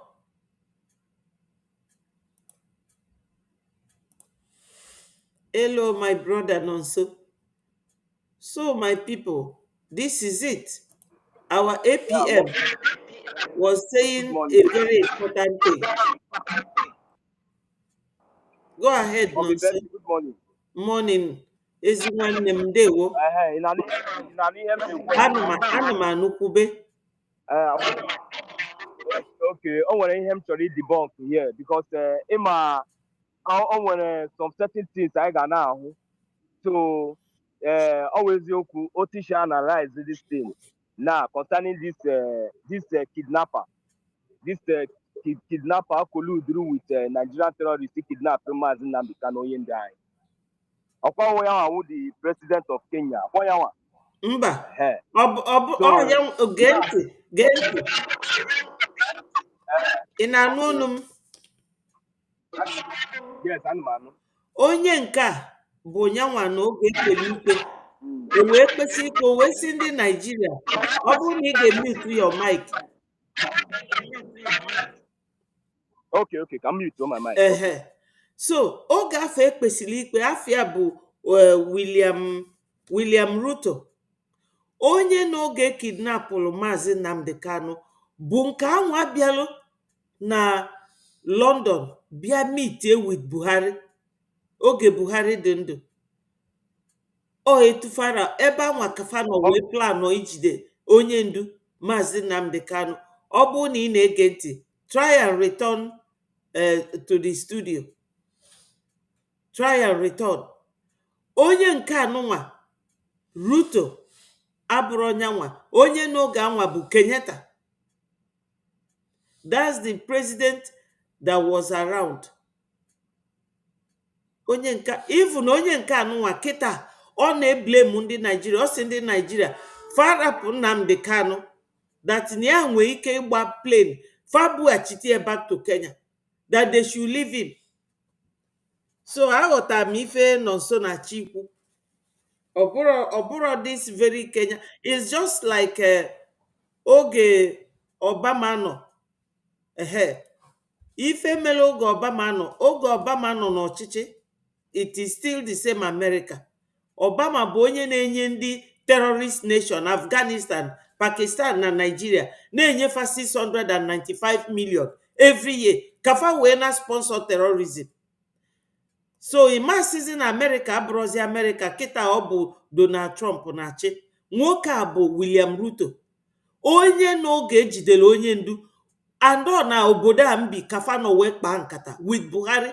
Oge anwa o si Kenya wee bịa London ya na Buhari kpasịa nkata kpaa maka etu a ga-esi jide onye ndu. Ọna o tere aka ọ nala ejide onye ndu.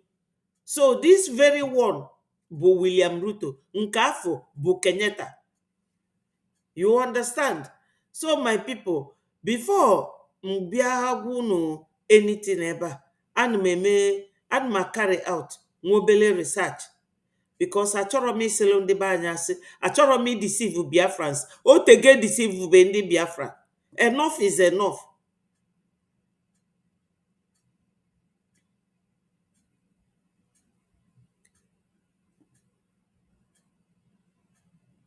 Yes, even this William Ruto, all gwalofa wee sifa fa rapụ Maazị Nnamdi Kanu.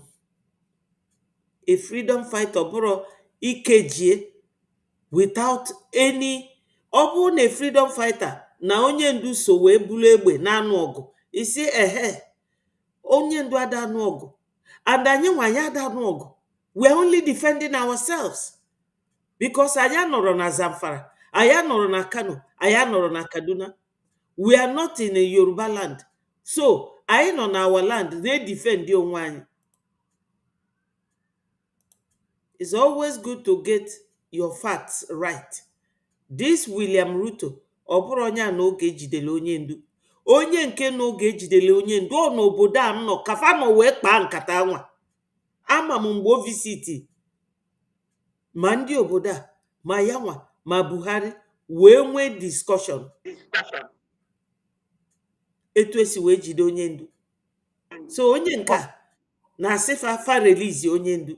So go ahead. Hello, Nonso. Your internet zukwa n'ike. Go ahead, my brother. Okay, hello, in an him now. Kube. So my own perspective is that I would do from individual opinion. In our time now.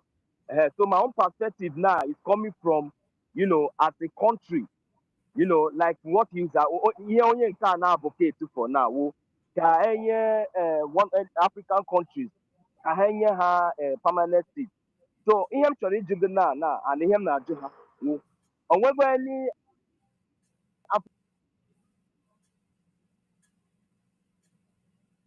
African leader come I jiri photo ụwa I go do that kind of place.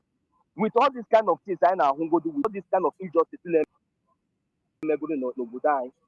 And for onwebe any of them pụtara you understand? So him na-ekwu now is not Nonso. No, I don't agree with that argument. I don't. Yeah, I don't. Why? Let me tell you why. UN decreed in 1945. Obodo Africans created. Obodo you get mute your mic because it's echoing. Obodo Africans create UN. Okwa nwere Organization of African Unity created by Kwame Nkrumah and Mandela and all those Jomo Kenyatta. That's the father of the other president of Kenya. All the African leaders in those days create the Organization of African Unity. Now, ndị nke anụnwa nọ kịta kwezili ka ndị ọcha na control fa, and ọbụrụ fancha because Traore bụ an African, okwere odesofa. Malian president and Niger president fade sofa. So imasi because na those African leaders na-eme ife ọjọọ, then he condemn kwuo ma Traore ma Mali ma Burkina Faso ma Niger, because these three jụrụ isozifa. Or inokatisi because na Obama and Joe Biden na fa na sponsor ndị terrorist. Kita anụnwa ọ bụ Trump na-achị n'ime ya work with America. That is the way it looks. Because this William Ruto is always against injustice. Mommy, Get it, ka m kwụsịa. Right now, Ruto agwago ndị Nigeria si fafa release Maazị Nnamdi Kanu. Fa return ya back to Kenya.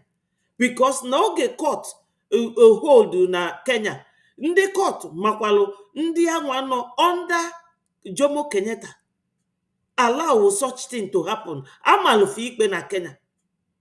Wee makwa Nigeria government ikpe for conniving with some of those people. So Ruto is not part of Jomo Kenyatta. No, his own government dị iche. Just like Biden's government, their principles dị iche from nke Donald Trump. In our water, just look at it that way. Ọ dị ka kịta anụnwa onwe ife Maazị Nnamdi Kanu mee, iwere ihe na fight APM because all the same Biafra. No, onye ọbụla nwere gọọmenti nke.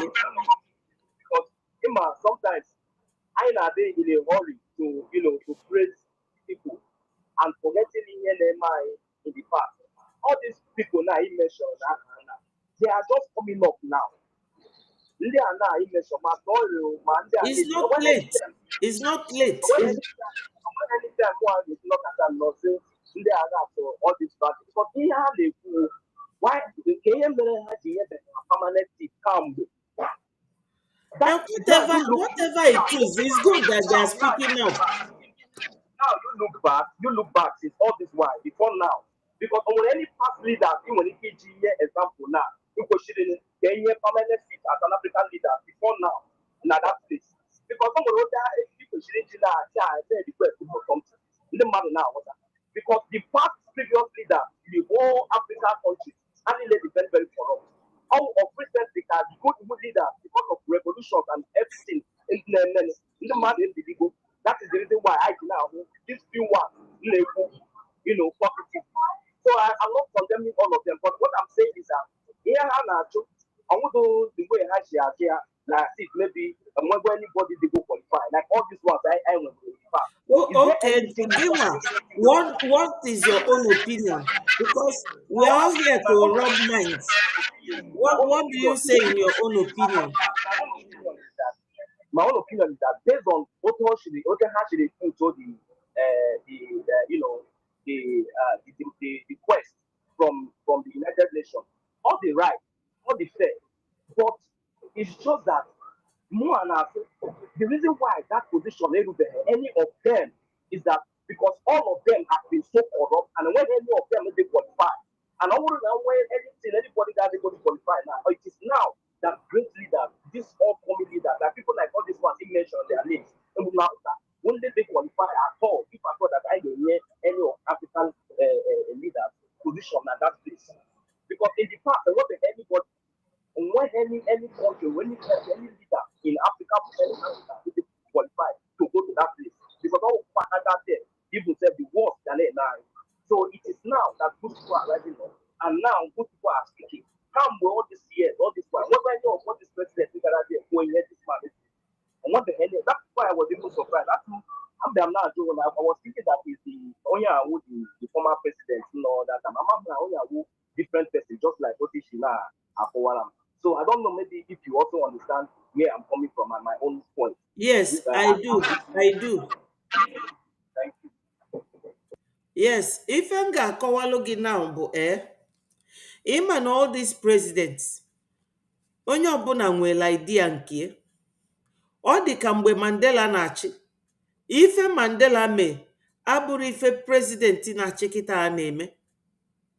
Ịma na ọ bụ Mandela ka Donald Trump mere invite oge a ọ sị na a na-egbu ndị ọcha. That president ndị South Africa a travel from South Africa wee jebe America. But the same Donald Trump mekwalo Traore invite. Traore si na ya ma abịa. O si oke na ya ga-eje Burkina Faso. Traore si ya bịakwa na. Ịghọtago? And Traore bụ only 2022 ka o bido chiba Burkina Faso. So all these presidents, onye ọbụla na-achị based on his own knowledge. Etu o si wee ghọta na ife o ji o bu n'obi wee bịa. Traore na-egosi na ya bụ iwe n'obi wee bịa. Ife niile dị na Burkina Faso ọ gbanwegị hospitals, houses, roads. Ọ ife o bu n'obi, and ọ ife a ka onye ndu bụkwa n'obi wee bịa. Ịghọtago? Bet fekwero ka onye ndu.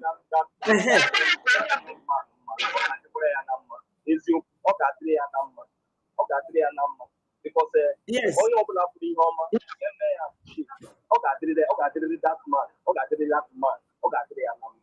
That is a very good thing actually now. And here again, it happen in Japan. So my brother, as long as UN still exists, UN is a corrupt entity. But as long as it exists, everyone can make a meeting na affect Africa. Maka no Africa ka ndị ọcha ji ebi. All Africa bụ life wire ndị ọcha. Take it or leave it. All anyenwa bụ their life wire. All the mineral resources fa na-ewe. Ngwa fa jee no Burkina Faso. The man have blocked any one of them tụrụ ụkwụ n'airport ka a ga-esi wee deport ya. Ọkwa ifuru ife nke a na-akpọ ka ezi afa nwoke a nwe Google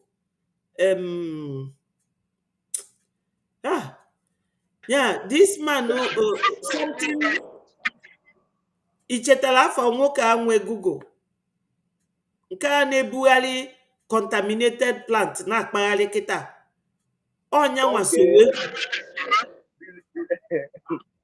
Okay, a na-akpọ ya ọkwa this man a na-akpọ ya bile Chineke agwọọla this man onye ọjọọ. nwoke anwa chọrọ ka covid gbuchie ndị Afrịka. Ọfụ na covid egburu anyị, ọchọtakwa another thing.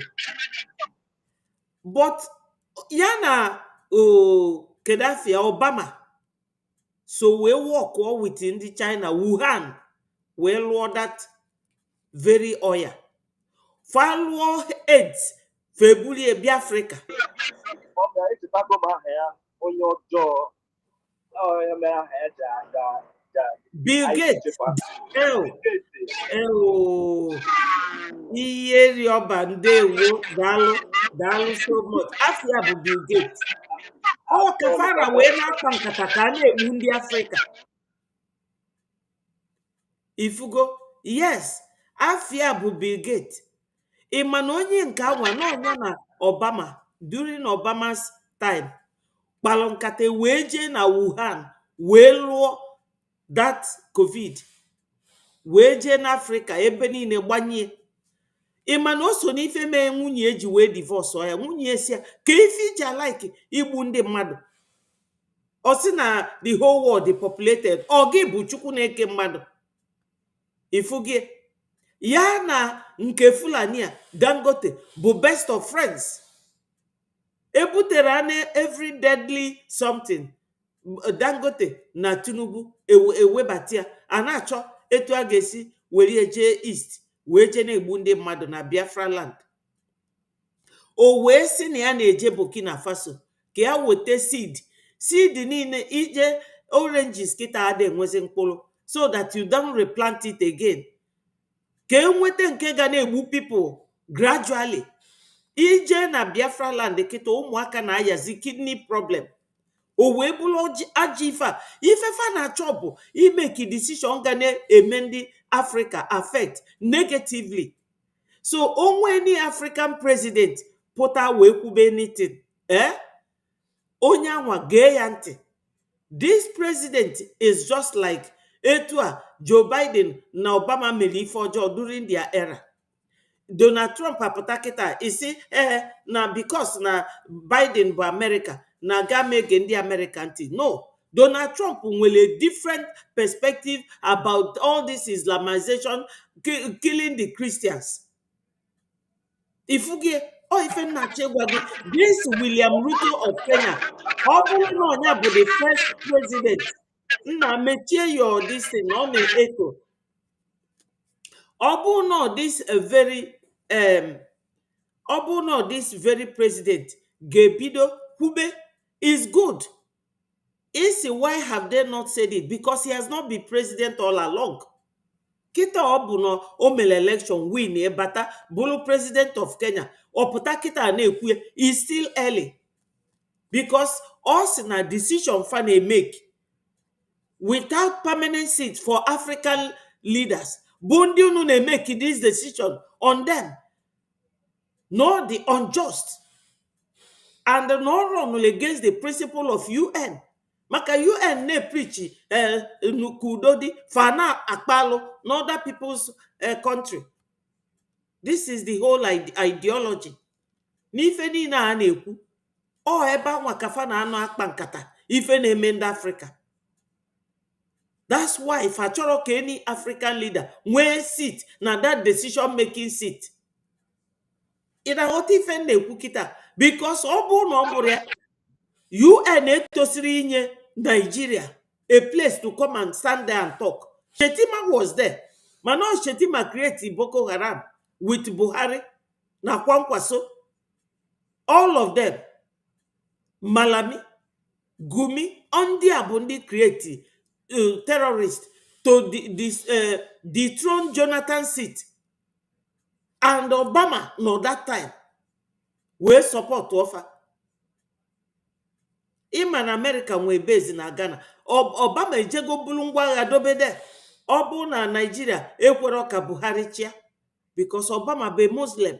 Afia bụ Hussein Obama. You understand? So any president na-eme ife, chekie the year ọ chịrị, chekie ife nyanwa na onwe stand for. It's just like video ngosili ebe Governor Otisi na fabo the governors that they are looking into release of Mazi Nnamdi Kanu. He came in na 2023. Why couldn't he all along kwuosi ka release nwoke? Obuluzi akita onye ndu na-achọ ịnwụ ka obiasi we are looking into it. Obulu nyanwa bụ a man enwere ike ịnaba n'ụlọ makudo nwunye ya na family alarụla for 5 whole years. Ọ ga-ekwu omume maka na onwe ka Chukwu si kee nature ụmụ nwoke. Ọ bụrụ fa kele onwe fa. We all have to put all these things into consideration in the case of onye ndu. So Oti is just medicine after death. If blame Oti for that one, I can accept it, because ọ nọgo over a year. Onwere ife okwu. Whereas us in Nonya bụ governor state onye ndu in Abia State. Can I come in? We're making it just because of my network. So, I know I want to have more the whole thing from the beginning of time, because they feel in Onya who is that president of Kenya. Well, that one, no, but I'm that man that also come down. Because as far as I'm that the name appear there will be president. Oh, one idea now go on my out and may take my maybe any negative word, because I'm on this particular person. But all kids are not, I'm going to understand the reason why this person made that statement. Because now all the Romana only are now, but genuinely and all represent and any logo at them very 100% support of it. Thank you for understanding. Ọ n'obodo a mbi ka a nọ wee kpaa nkata ibunata onye ndu Nigeria. Oge anwa onye na-achị obodo a bụ Boris Johnson. Boris Johnson visit chakwala all these countries. So fa wee mee the man invite. O wee bịa. Ya na Buhari wee fu n'obodo a. Maka na Buhari kpọrọ Igbo asị to the core. Onye ndu o creatiri ana ESN ndị Hausa si na fa chọrọ onye ndu by all means. By all means. So oge anwa Kenyatta, nwa Jomo Kenyatta wee bịa obodo a.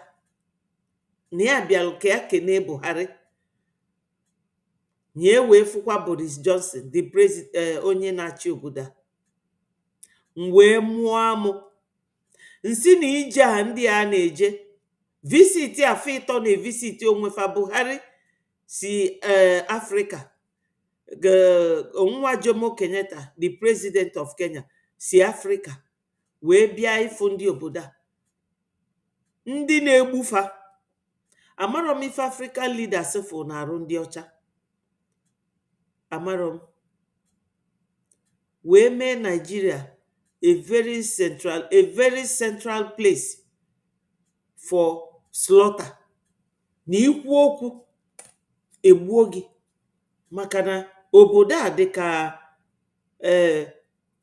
business ngwaafịa ndị obodo a mbi. Nigeria bụ ngwaafịa ndị obodo a. Then nwa boy na-enekọta alfa Nigeria bụ Fulani na Yoruba. Take it or leave it. So, ife niile na-aga na Africa, aka ndị obodo a na-adịa. Maka na ọfa bụ Europe kele Africa kelie like etu a na-egbu anụ akpọ ụmụnna si fafa bịa ka eke anụ. Ọ etufa si kelie Africa. Oh, the other day onye ndu, that day use his video ka m nọ wee nụ ka onye ndu na-ajụ Simon n'interview ahụ ọ na-eme ọ sị ya, Simon, do you know that Cotonou belong to Germans, but when they were defeated they ceded Cotonou to France. Inanya Cotonou dị anyị nso, andọ ndị Yoruba fa kewaa Yoruba into two, si na ndị nke a bụ Cotonou, so that kafa wee nwee ike divide Africa etufa si wee chọọ. Na Berlin kafa nọ wee nwee that conference na 18 something, you know that. So onye ndu wee si Simon, do you know that Cotonou used to belong to Germans? N'oge emeli Germans fa yield si ya seed ye to French people. Etu a kafa sikwa wee bịa na-ekiri anyị niile asị ndị igwe ọcha unu makwa na unu abụrụ Igbo. Nke fapụta fasi na enwe 3 ethnic groups: Wazobia, Wa bụ Yoruba, Zo bụ Hausa, Bia bụ Igbo, which means na onwere onye bụ minority, but fapụta fasi fa na fa bụ ethnic minority.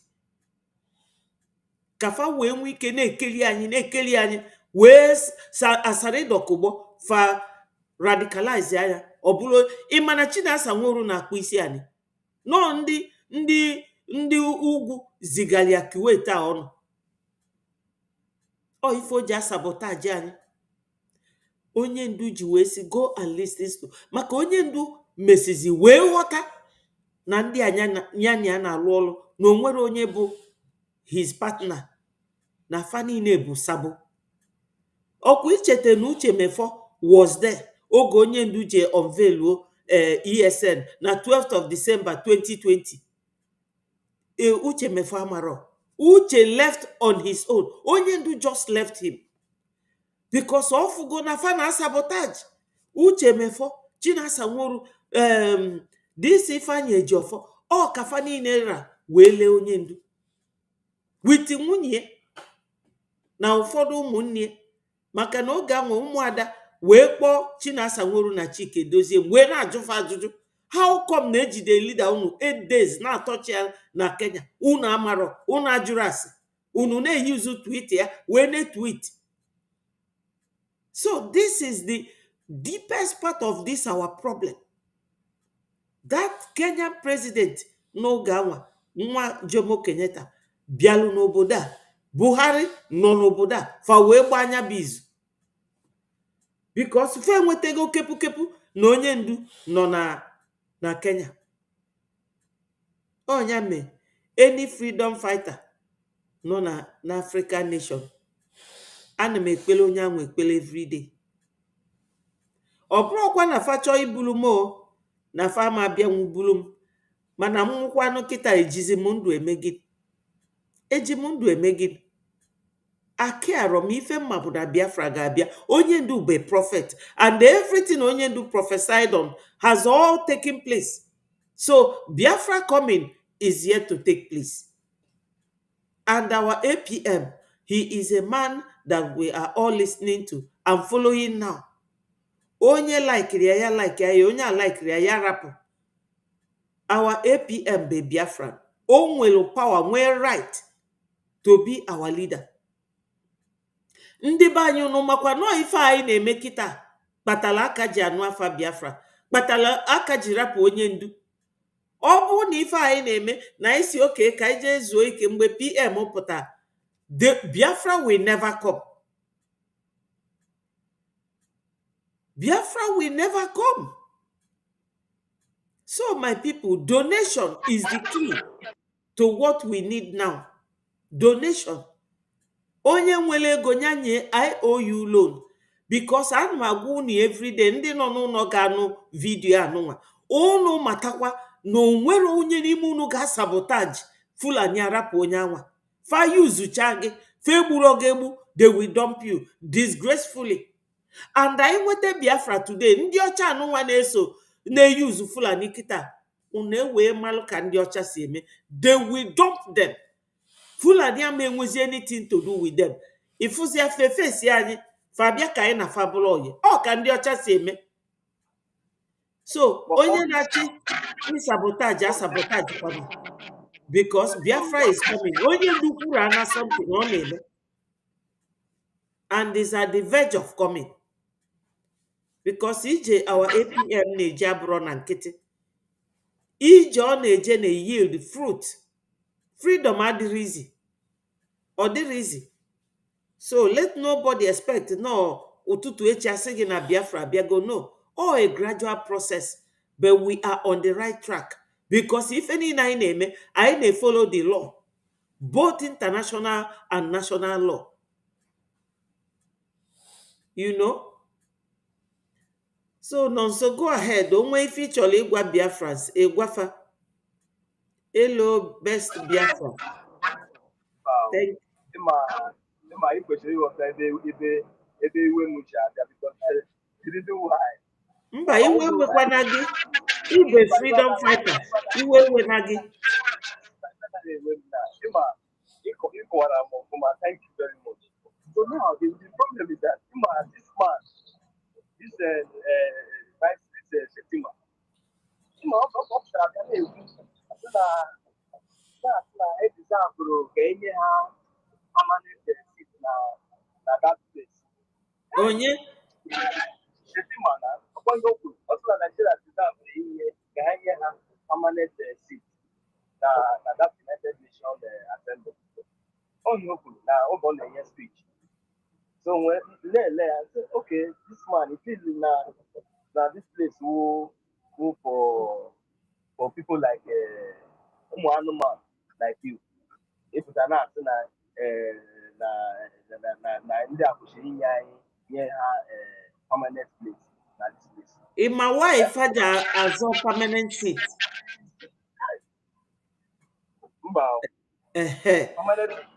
Why Nigeria is asking for permanent seat is because of this 18th of September visit to White House. Fafugo na anyị emekibego na anyị emego bold step. Now our movement in speak is it to the whole world. And believe you me, the kind of man that Donald Trump is, he is standing firm for the protection of Christians. He is not giving up. As in na na-egbu Christians na Nigeria, anyị nwa, anyị bụ those Christians a na-egbu because they want to Islamize the whole nation. And ndị nna nna anyị during 1940 something fought them back. So this dispensation, we have everything. Ndị a nọ n'afịa Ariaria na ndị nọ na Onitsha main market na ndị nọ na Lagos felugo gị wetara Biafra. Ndị ọ na-be ejide their pastor like the Sochi pastor ejide the ụkọchukwu ejide fa kwụọ 100 million. Ọ bụrụ na fa butela anyị 100 million anwa ma nke ali na onye manye 2 billion to ndị Fulani onye nzuzu o weta ego anwa nye ndị Biafra ga-abịa automatically. But all because anyị nwere cash to our disposal. Odo ga anyị ife ngozi na-eme oge PM nọ. PM plan cha ife before you know it ọ baa na ntị ndị Nigeria. PM ọ na-wonder kedu ebe ife a si elik. Ọ kịta ka ọ ga-anọ ebe anwa ụnọ wee na-elute na ngozi a na ọnya na-agbụ ya mgba kemgbe. Ịma na anyị aka adịrọ na-atụ ego anyị na-atụ. Ọ ngozi kọsụrụ ya. PM plan cha ife ka ọ ga-adị with ndị cabinet ministers. Before you know it, Nigeria je mebie all those things. So ngozi abụrụ onye Igbo. Ịnọ the other day oge our daddy BMO na-akọwa na ngozi bụ typical Fulani girl and omume ndị Fulani ka ọ na-eme because Fulani adị egbu onwe fa. Izizi iwu ngozi nye katapila na ndị otu efe gbukwana ndị Fulani. Ifuge ọbala Fulani fada achọ ka egbuo nwanne fa. if go ga-egbuli ili na isii n'Uromi, how they reacted very badly to the extent na governor ndị Edo has to go to Sokoto and beg. So many people amaro na ndị anọ as Tinubu na Shetima na ọ bụrụ ọfa na-achị Nigeria. Onye na-achị Nigeria bụ Sultan of Sokoto since 1960 till today, even till tomorrow. Ndị a bụ ndị maka na oge niile all these European nations jee Nigeria, onye fa na-eje meet bụ Sultan of Sokoto. Ịma na Tinubu ejego na nke Sultan of Sokoto sekpụla ani for the man. So we have to know in depth of ife ndị na-achụ anyị, ya ka onye ndu ji wee sị na anyị nwelu formidable arrays of enemies. Ferika enemies anyị erika. Ife Tinubu nọ na Nigeria na-eme bụ to recover all that money o ji bullion van wee bute wee sponsor Buhari. Onye na-achị Nigeria bụ Sultan of Sokoto and Shetima. Tinubu is just nothing. Photo trick. Go recover his money. Maka no agreement Fani ne rich.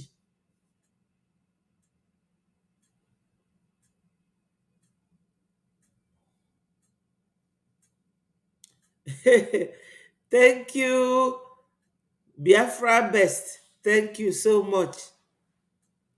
Onye na-achị Nigeria bụ Sultan of Sokoto. So nwoke anwa nwe 24 oil wells or 23. Onye bịala abịa from Futajalon. Ọ bụrụkwa onye Hausa o. Ịmana kemgbe 1960 na a born Hausa person has never ruled Nigeria, either as a governor or as a chairman. Ife niile na-achị bụ Fulani. Na the whole departmental heads dị na Nigeria bụ Fulani. Hausa nwere nke fa zasigo Hausa kita fa drop go Hausa fa bụrụzi Hausa Fulani fa bụzi Fulani. So ọ dị mma ka ndị be anyị malụ na this sabotaging ụfọdụ fa na-eme ọ bụrụ ọfa ncha you know, but ndị na-eme sabotu a na sabotage ife anyị na-eme bụ ndị be anyị. Ya ka m na-ekwu the other day na space nna m ji wee ghọkọrọ mgbachikwa nkịtị ka a na-aga, because freedom fight adịrị easy, especially with ndị anyị na-fight. Ndị anyị na-fight erika, ndị interest fadị na Nigeria erika, mana fa mara nọ anyị nwa bụ anụ na-agba ọbara nwa. Bete suya nọ anyị nwa bụ that nama.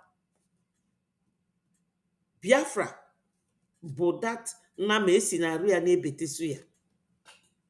So APM a ife m ji love all the man ọ bụrụ ofu ọ bụrụ ịbụa o break go that ice, because ife ọ na-eje kịta ma ndị ọcha o na support Fulani o, ma Fulani themselves, ma ndị ofe mmanụ.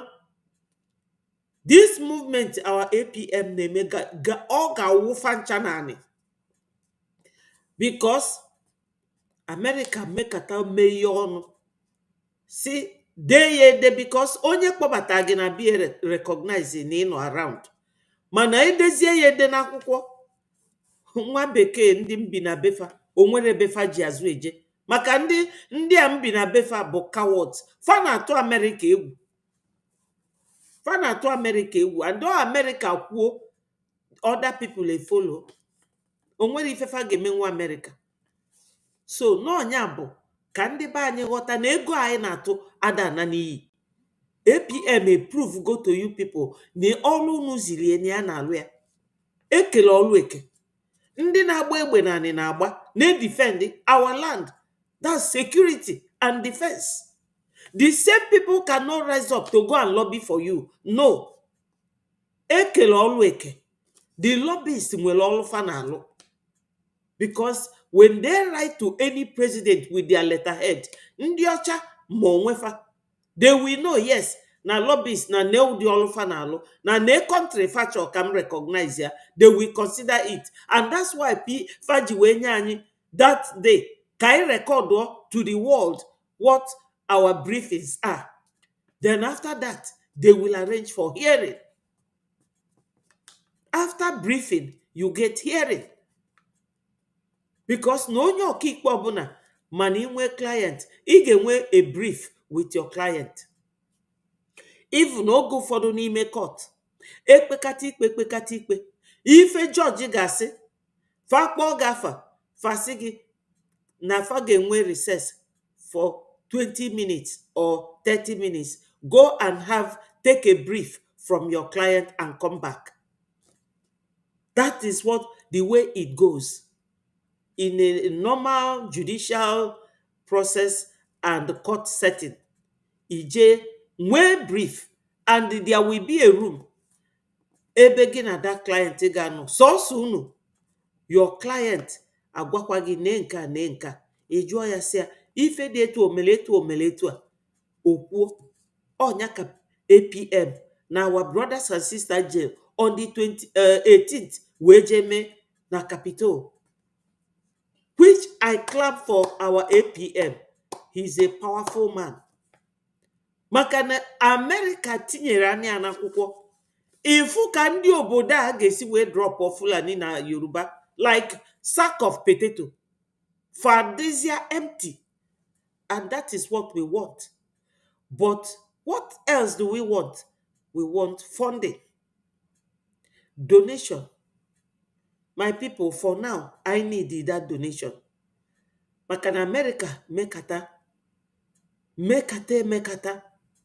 wee tinye n'akwụkwọ na fe recognize go Biafra.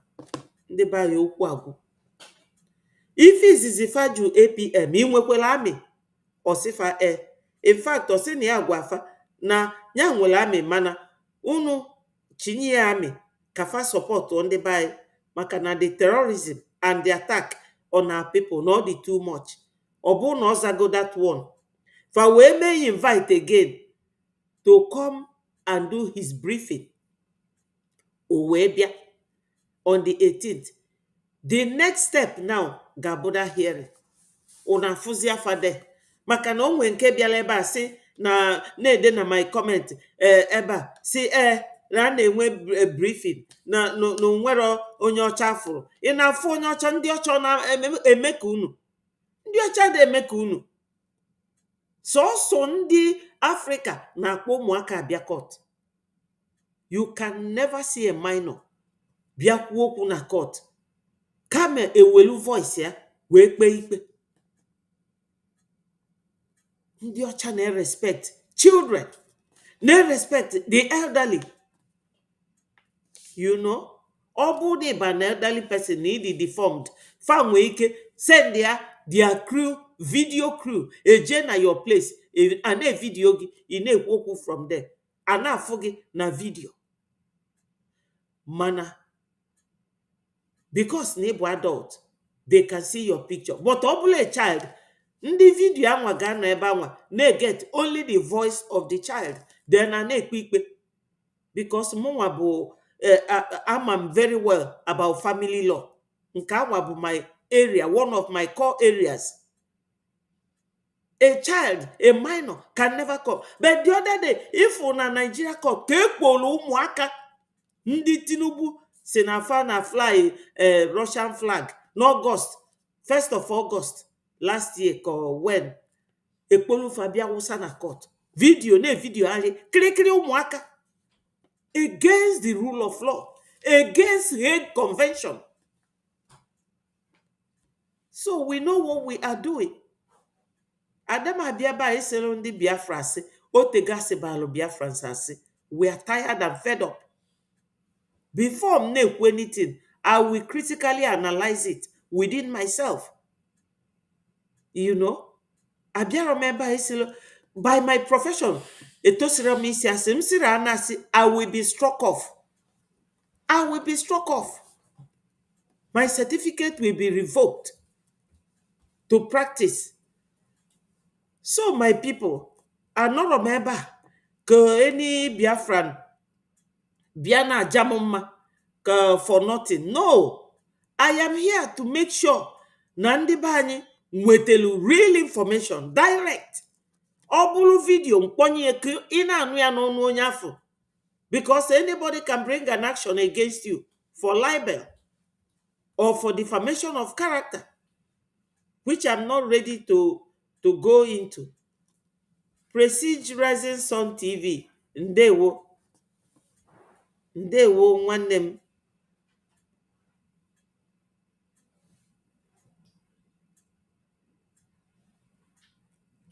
Oh, ọ sị na gịnị mee?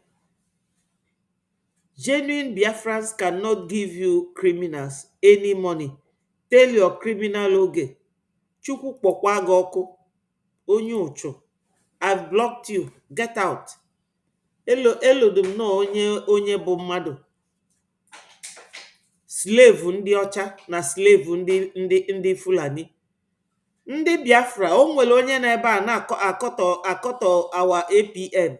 Chukwu ga-akpọ gị nwa ọkọ gị nwa bụ criminal. A block go m gị pụọ na my platform.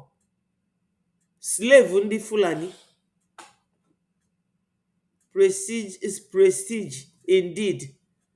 With Papa, where is your own face? Where is your picture? Hide and seek. Hide and seek rising sun. Which rising sun?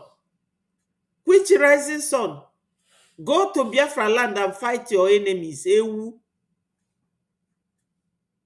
Etu aka unu si wee sabotage Ojukwu. Ọkwa ife na-ekwu the other day. Sabotage ya waziri ike. Unu nwa bụ ndị rising sun na downing sun. Ọka unu si sabotage onwe unu. Ewu. Ịbụ ezigbote ewu. Slave ndị Fulani. That's what you are. That's what you are. Anụmanụ. Anyway, my people, let us listen to our APM. Our satellite to all of you who deal with all the evil saboteur one after another. Yes. If you are for Biafra, you are for Biafra. If you're not for Biafra, get the hell out of here. Yes. Yes. Evil people. And listening to this fool. He was there addressing addressing this group of wherever he is. He identified himself in our country, Nigeria. Which country? You are in Nigeria and you claim to represent our leader, Mazi Nnamdi Kanu. What a fool is that? A buffoon. Useless people everywhere. Very soon, I have put on not I have triple na Biafra land. Useless people. Every saboteur will deal with that person. I have one of them no here, retreat, Rising no Sun TV. In the TV. In a few days' time, tomorrow, in 2 days' time, we expect actually in some people it's already they are 26. For us, it's in 1 day in a daytime. We expect the Nigerian terrorist state to release our leader Mazi Nnamdi Kanu. They are playing with fire. We are watching. The world is watching. Obasanjo once won this terrorist country called Nigeria years ago. They should be careful and treat the matter of Onyendu Mazi Nnamdi Kanu carefully. If anything happened to Mazi Nnamdi Kanu,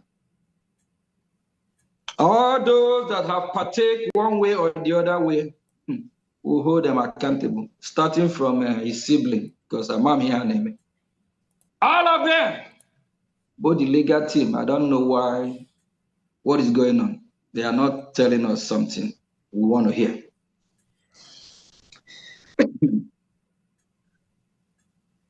On the 26th, we are here. We are watching. We'll turn our satellite to that their court of injustice, shrine of injustice, we turn our satellite there to see what is going on. This time around, no retreat, no surrender. We are not going back. And if you're a Biafra, you're not paying attention to what is happening, you have to, because you need to know what is going on. You need to know what is going on. If you don't be caught on surprise. You have to be vigilant. We are on injury time now. So we need to trade with caution. Look your right, your left. Figure out what is going on. If you used to see how clean water is, and the water turn color to brown or black, ask question.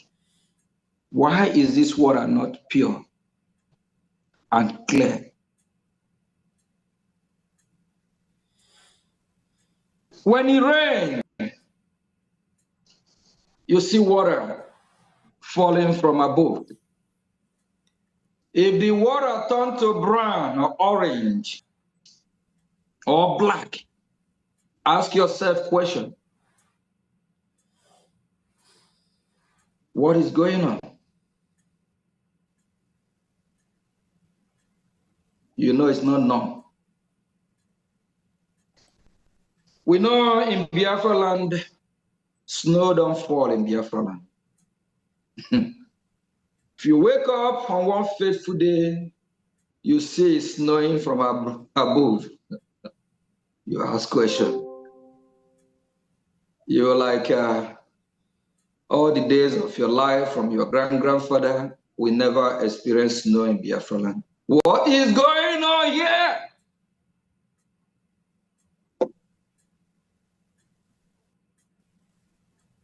Over 20 years ago, the Fulani jihadist terrorists, they have not been in our land like they are today. Ask yourself question. Why are they in our land?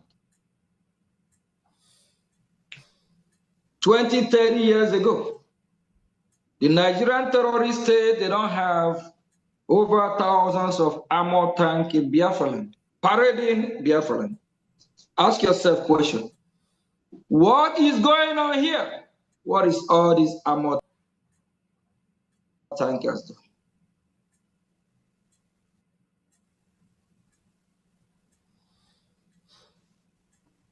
If you're a true Biafran, you're not asking yourself question, you have a problem. Either yesterday or day before yesterday, there's some group, bunch of useless, idiotic elders parading in the street of, I don't know where they are. Protesting for what?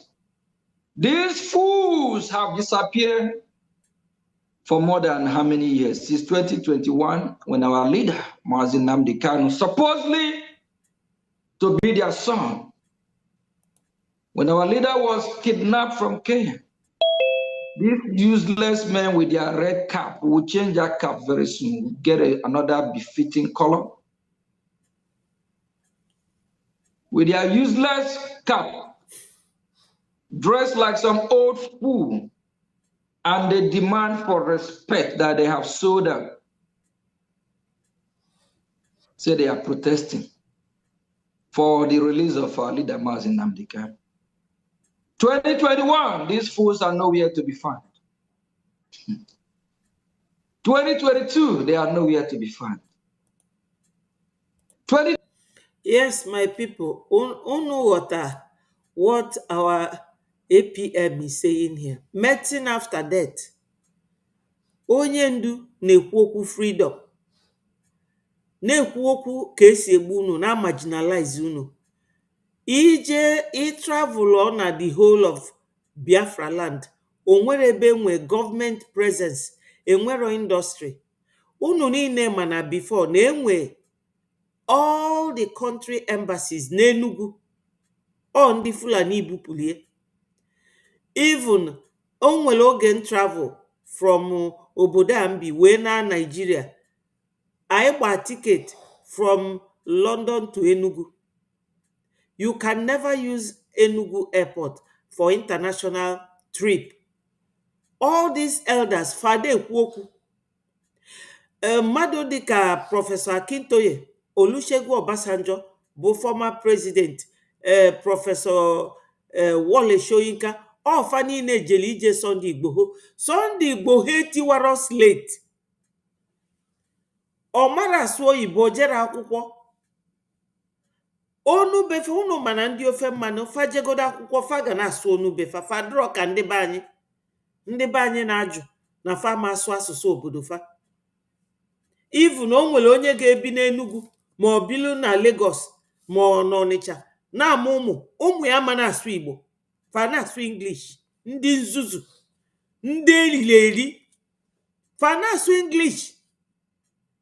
Russia na run their country very well, fa na-asụ English. China ọ na-asụ English. Ịnọkata ife onye Biafra ọ bịa na-akọ nwoke ọnụ si na ọ mara asụ oyibo, na ọ mara oyibo ka anyị na-achọ Biafra. You don't have to be a professor this, professor that to get Biafra. Oyibo nwere ife anyị na oyibo ji. Ije na Kenya, East Africa, fa niile nwe common language, fa na-akpọ Swahili.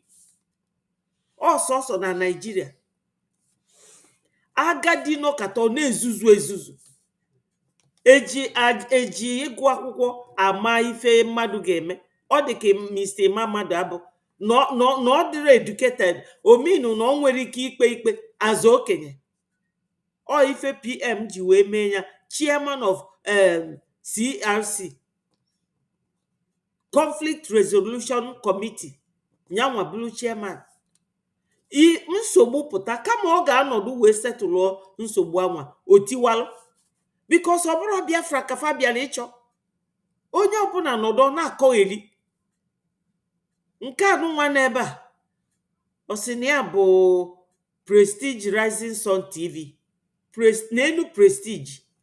Ị na-akpaghalị na-akọ mmadụ criminal, mana ị na-aza Prestige. Onye na-ekwu ife ọjọọ ka Prestige onwe. Ị na-akpọ onye nwere ife ome gị criminal. Onye anwa sue gị na ị ga-ejelie nga, maka na ị ga-eprove ife mere o ji bụrụ criminal. Sọsọ ndị Biafra ma ndị Igbo, because 40 United States of Biafra, anyị niile bụ Igbo. When you think of the ethnic grouping na that region, enwelu Wazobia, Yoruba, Bia Igbo, Zobo Hausa.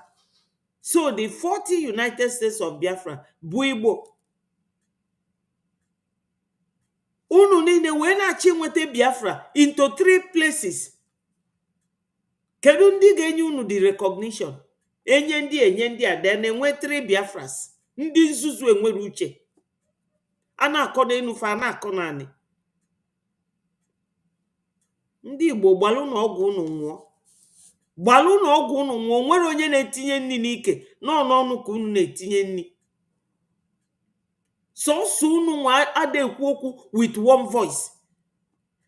Yoruba, top Yoruba people, including ex-president, wee je dupụta an illiterate Sunday Igboho jere kam primary school. But look at onye ndu. You don't value what you have until you lose it. Nke a na-akpọ ijele wee na-asị na akpọghị ya ụlọọgwụ, feje n'ụlọọgwụ je gbuo ya. Na o mee gị gịnị ka ị ga-eji gbue? Ijele elozogo na oge ọ nọ na Turkey na ọ nwụrụ onye ndu iyi na ya marapụ Biafra na ya rapụ Biafra ka ya na famili ekpochapụ. O nwere onye weta di vidio, ọ dị ka PM, oge PM na-eme disin na-eme kịta, maka efolo PM from that 2019 ọ join. You know, o wetie wee gosi anyị ebe ekwensu anwa nọ na-aṅụ iyi. O mara na iyi na Chukwu amesevie, because when you take an oath, you can never go back on it. Ị na-akpọ Chukwu ọmaza gị, because ọ gị nwa take the oath, you will go down for it if you go against your oath. Oge na fa abịa, Sunday Igboho ndị befa wee gbakọ ọnụ wee je kpọpụta ya.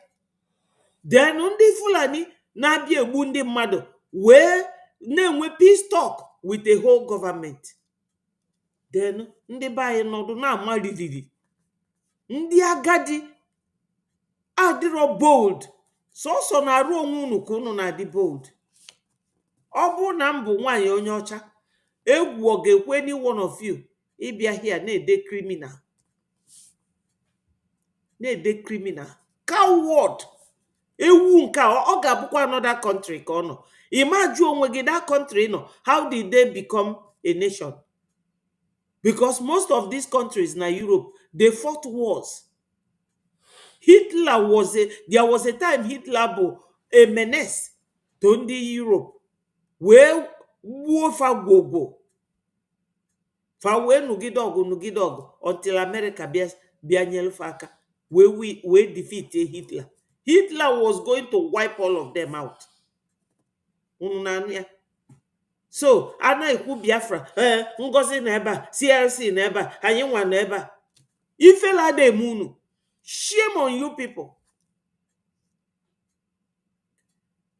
Though ka m kwukwa nke bụ eziokwu, ọ bụrụ Igbo niile.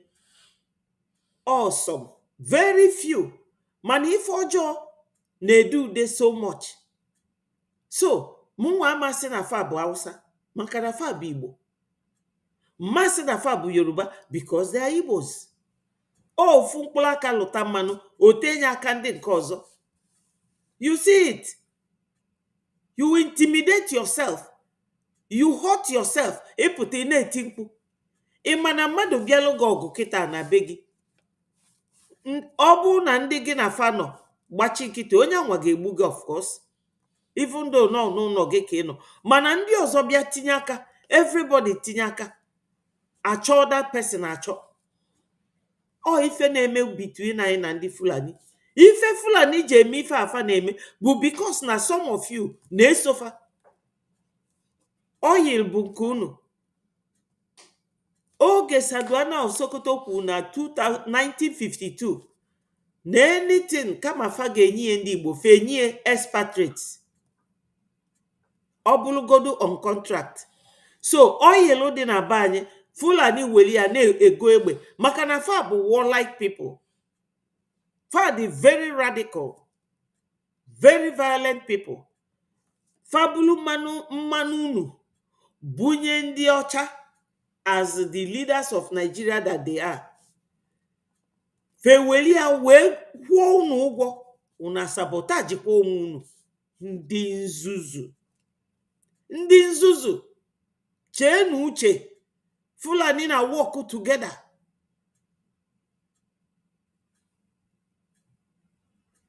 Yes, we want freedom, ikuku Chukwu nwanne m, but are we working towards it? We need donation. We need funding. Ife ji ego eme erika. Ọ bụ na unu echetara mgbe ndị DOS si na fama akwụzi ụgwọ legal fees onye ndu. Na fe nwerozi ego, fe nwerozi follower. Ọkwa the same DOS jelu na Finland je gba PM akaebe. Hey, ọ gịnị na-eme Igbo ife a? Ọ gịnị na-eme anyị ife a? Kịta ndị ya bụ ndị DOS fapụtabagokwa na-ebugharị IPOB na-ebugharị ya. So ka unu jụọ ajụjụ, kedụzi onye na-akwụnya bụ onye ndu legal fee? kedu onye na-akwụ nke PM? DC ji anyị na-eje na Washington DC, onye kwanye eje? Ndị anwa fabụ charity a na-akwụkwafe ụgwọ, because they are very important, very very important. Ifuge fadị very important, maka na ọfanwa na-edu anyị na-aba na those big big and top places. Ọ bụ na APM na ya na ndị lobbyist ayịrọ na-eje ije, onwekwa onye ga-emegheri ụzọ na that place, maka enwe up to 5 gates before ịbanye na congressman's office. Yes, 5. Ịbata na gate nke asachia gị, screen oge ịbanye n'ọzọ, asachia gị, screen gị ịbanye n'ọzọ. Onye na-edu anyị eje bụ the lobbyist, and ọ bụrụ a charity. They charge money and they are paid. This is why we need to donate. So, of all the things I have been saying, of all the videos I have played, if any now end up for us to donate. Ndị a na-eji ego fa na-eji akwụ ransom for ụmụnne fa na ụmụnna fa na-ekidnap. If unu need, what you people need is to get your own independence, so that Nigeria na-eje UN, Biafra na-ejekwu UN. Onya me Nigeria ji wee na-achọ kịta ka enye fa seat, so that kafa nọchiela anyị, mana Chukwu amekwe ka oluo fa aka. Before UN ga-consider inye Nigeria seat na United Nations, fa ga-ama na fa ga-enye seat to all the 54 African nations, so that Nigeria amenwezi ike wee nọchie Biafra. Another country ga-anọ there challenge efa, like this William Ruto of Kenya. He can do that. So mana UN had already ready. So Biafrans, our APM, on a bambo, like a man, on a bambo. 2023, they are there doing politics. 2024, nowhere to be found. Until 2025. 2 weeks ago, 3 weeks ago, you didn't see them protesting. Biafra will reset a lot of stuff. Everything will be reset. The way people think, the way people reason. After we totally get our freedom, we will reset people's mindset. Yes, I agree with what APM is saying. I concur to it. Or say that when Biafra comes, everybody's mind will be reset. Everything will change. Our legal system gabu top notch. Nke mwa ga-esokwu n'any office gabu justice's office. Aga m eso welu. Aga m eso. That little girl, former Minister of Justice, been Australia. Oge anyị nọ na Finland last time, I went to her. Mwe gwe ya no mụnwa bụ onye anwa nyelie. Onwe one idea nyelia. And a ga-emie na Biafra land ma Biafra bịa iwu. Number 1, Biafra bịa ga reset mind onye ọbụla. Na every Biafra street, a ga-enwe ife a na-akpọ High Street Law Center. And a ga-enwe ife a na-akpọ Citizens Advice Bureau. Iwu a ga-enwe ebe anwa ka na reset mind ndị mmadụ. Iwu bụ na ị ga-amalili your country law. Every school ga-ebido n'ụmụaka na-amụ law, iwu obodo. Maka na ọ bụ na anya reset mind ndị mmadụ, ị malụ na this sabotaging system Nigeria introduce, na ọ ka ga-adị n'ime many of us. Ife Citizens Advice Bureau na-alụ bụ na ọ bụ na inwe nsogbu, ije there, all government na control ye. That was what I told that girl. Okay, PM Umelia, whatever she was then. Mana oso ngozi kita. The little girl also Ngozi. So, na Citizens Advice Bureau, inwe nsogbu, ije there. And the legal representation ebe anwa or legal advice all free for Ogabu free for every Biafran. So that echi imasi na imaro or ninunuro. Hello, Ole Kama, thank you so much. And my beautiful sister Stella, Ndewo. Oh, after one, I will soon close this. So if APM nekwu, ni aga reset mind in the bany, ma Biafra bia, ọ ga-eme, anyị ga-enwe high street law centers, and anyị ga-enwe citizens advice bureaus, ebe a ga na-enye ndị be anyị ndụmọdụ free. Onwe ife gbagịghali ị ga-eje there, all the law books na-adị there, and ndị na-anọ ebe anwa adabụ high street law centers or ndị dị qualified na-anọ ebe anwa as lawyers and legal advisors. Then ndị nke na-anọ na citizens advice bureaus bụ ndị na-abụ ka ezikwa ife a na-akpọ ya one stop shop ga na direct gị n'ebe ị ga-eje wee solve all your problem, whether more the legal, civil or criminal, anything at all. So ndị be anyị ga-enwe maka na ịda iwu ka ị ghara isi na ịmarọ na ife ị na-eme dị wrong. O nwere ife ga dị ka nepotism. No nwanne m bụ president, no nwanne m bụ vice, then you will be going against the law. Omeme na Biafra land. Maka no law bụ na mmadụ ama akpagbu ibie na free. All law bụ na mmadụ ama ebulu egbe bịa gbagbuo innocent people, ife a Fulani na-eme na free. Law ga-decide case dị ka case onye ndu. Maka na high court agwago Nigeria government na etu unu si wee bunata onye ndu na unu breach the common process. You did not follow the legal process, the judicial process, nationally and internationally. Therefore, na unu dala iwu. O nwere any court dị na Nigeria nwelu power or right to decide onye ndu's case. That was what High Court said in 2022. UN wee kwuo si ka arapụ onye ndu, but Nigeria government Fulanis refused.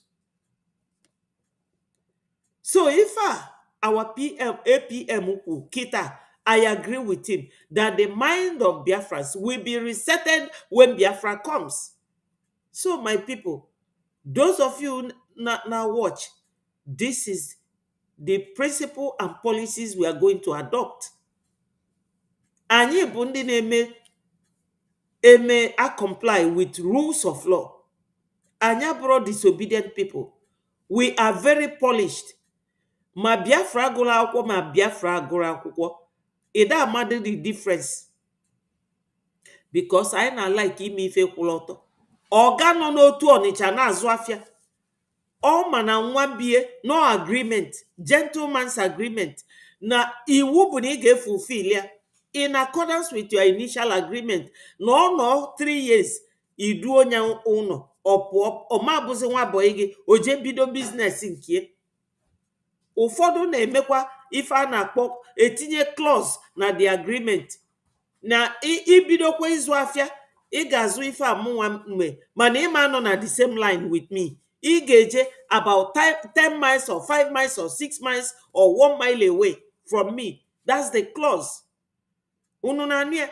So Biafra bịara na o nwere ọkwa nwanne m bụ gọvanọ, ọkwa iwu bụ na ị ga-follow the rule. Ọsọkwa ya bụrụ nna gị bụ president of Biafra, ị ga-follow the rule. Ọ bụrụ ife a ụmụ El-Rufai, unu mana nwa El-Rufai oge ebunatalụ onye ndu na nwa El-Rufai si na ame release nata onye ndu. And ọ nọrọ na gọọmenti. You can't see such a thing in Biafra land. Gumi bụ onye si governors go and arm and equip Igbo youth to fight IPOB. And the governors are doing it. Gumi ọ nọ na government. Such a thing can never happen in Biafra land. It will never happen because you will be going against the law. All law na-eme country ife ọ bụ iwu. Ndị nna nna anyị gboo fatira n'iwu ịda anya fasi na imelụ anị ya na ịdaga iwu na ị ga-egbulufe ewu ma ọkụkọ, otherwise fa abụọ gị ọnụ. And ọnụ anwafa na-abụ bụ ife a na-eweta na court and sentencing. So my people, okwuru ana this thing, I got so struck by it and all the very deep rooted. How they should behave instead of behaving like animal. Yes. Some of these fools that have aligned themselves with the animal country called zoo, they still behave like zoo. Yes.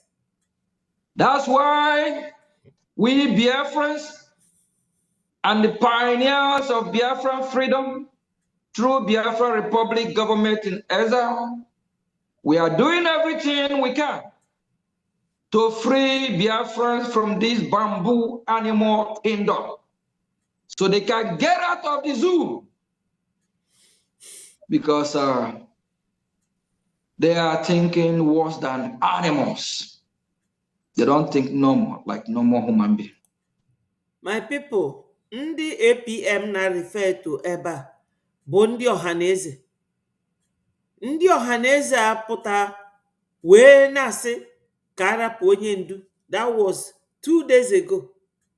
Can you imagine that? After 5 years, ndị Yoruba edulugo, ndị okenye ndị Yoruba ejego mitie Tinubu release elufa Sunday Igboho. Ndị nke anyị nọ na-amalilili. Fe nwere ike ịgwa ndị gọvanọs okwu. Even Sahara reporter Showore delusi na Tinubu si ndị Igbo bịa kpọrọnụ nwa unu. Ndị gọvanọs si no. Ya nọdụ de. Ndị ọhaneze a ọ na fe nwere ike isi ndị gọvanọs mba kpọpụtanụ nwa nke anyị, kpọpụtanụ ya ka anyị na ya kwuo okwu.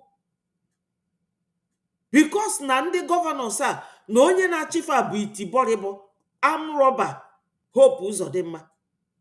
Hope Uzodimma used to be an armed robber. So many of you don't know. Oh, ife ọ bụ. And maka na spell his life. Oh, ife o ji wee dị ndụ wee luo today. Oga idi agbọ na agbagbusi ndị mmadụ onye jidere na armed robbery je gbagbuo ya na village. His own village chief wee sị mba na fada akwafu ọbala ụmụfa. Kita Hope na akwafuzi ọbala ndị mmadụ. Forget ya na emekwuru nyanwa na onwe ebele. That's why he's alive. This is it. So our APM na-agwa ndị okenye ndị nzuzu ndị ọhaneze. Ọfa ka ọ na-agwa ife a. Unu mana ndị ọhaneze na Fulani na-eselect onye na-abụ dia president. And onye anwa ga-eji ugwu Hausa ije ṅụọ iyi. Na ị ga-get interest in the Fulani. This is where our problem is coming from. Ndị na-behave like Nigeria. Nigeria bụ ebe a human being ga-anwụ. Ọ dịka ebe ọkụkọ nwụrụ. Ọ dịka ọkụkọ nwụrụ anwụ. Ama no human being ka a na-egbu. Ndị South East niile nọ n'amị ọfa ka a na-ekpo jee Sambisa. Before ọfa ga-elu halfway, ndị Fulani egbuolu ndị gọọmenti, egbuolu ndị terrorist whistle. Fabia lay ambush, gbuo all of them. Una amanu dia, onwere any media in Nigeria that will report it. So Showore, that's why they are threatening him. Even though Namabro fan Showore, but at least on a some.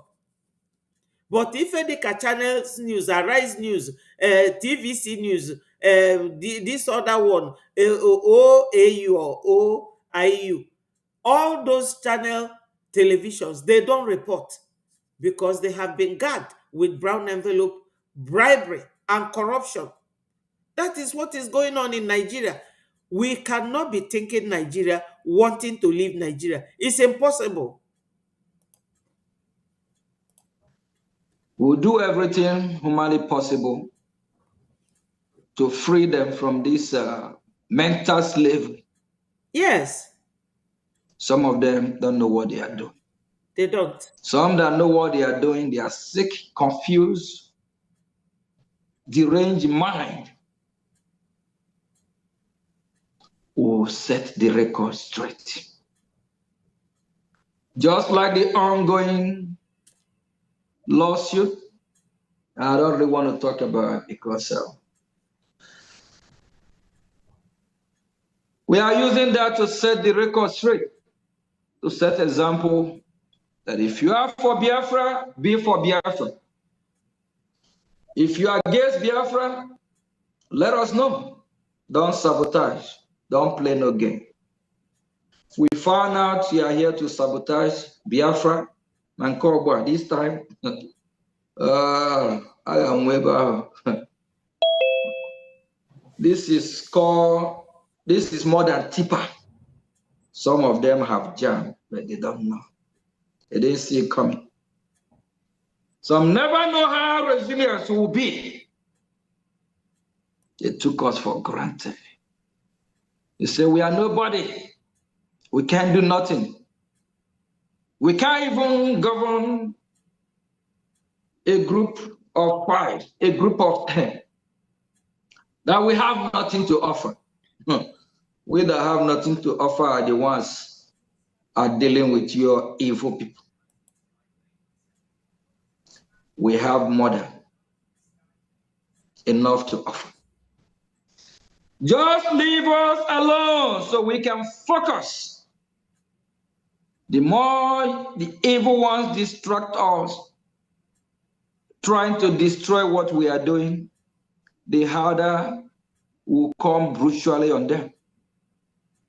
If they want us to turn the satellite from facing the Nigerian terrorist state and the Islamic jihadists, if they want us to turn the satellite and face them, we will. We'll get to the bottom of this. Nigerian government should release our leader, Mazi Nnamdi Kanu. And I hope Biafran people know what the right thing to do. Whenever our leader appear at court,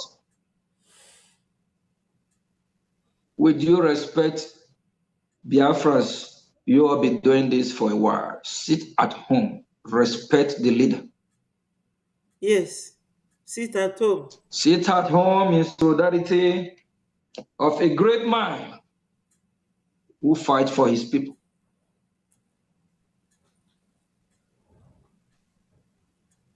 Sit at home. Give him that respect. He'll be fighting for you for years.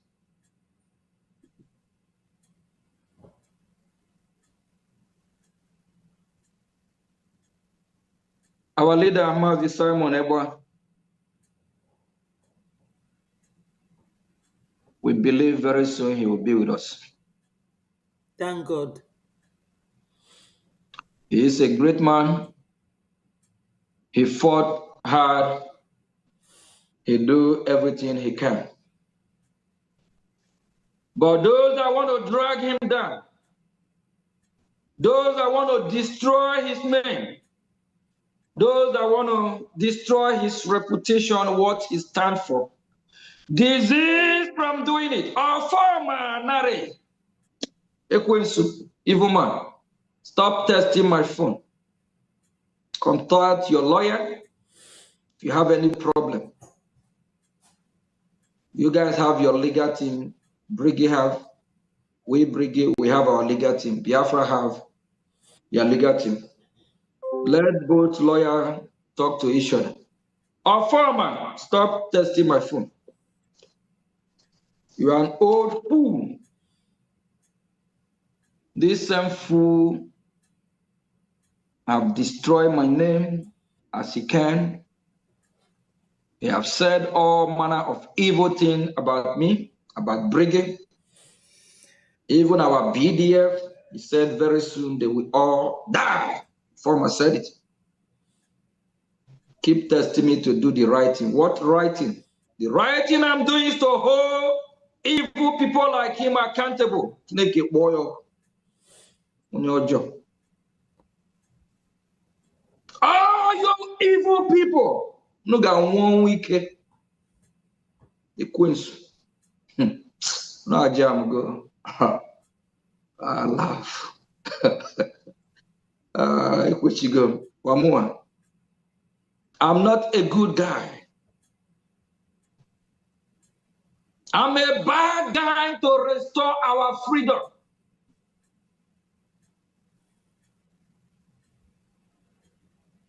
Call me name, tag me, whatever.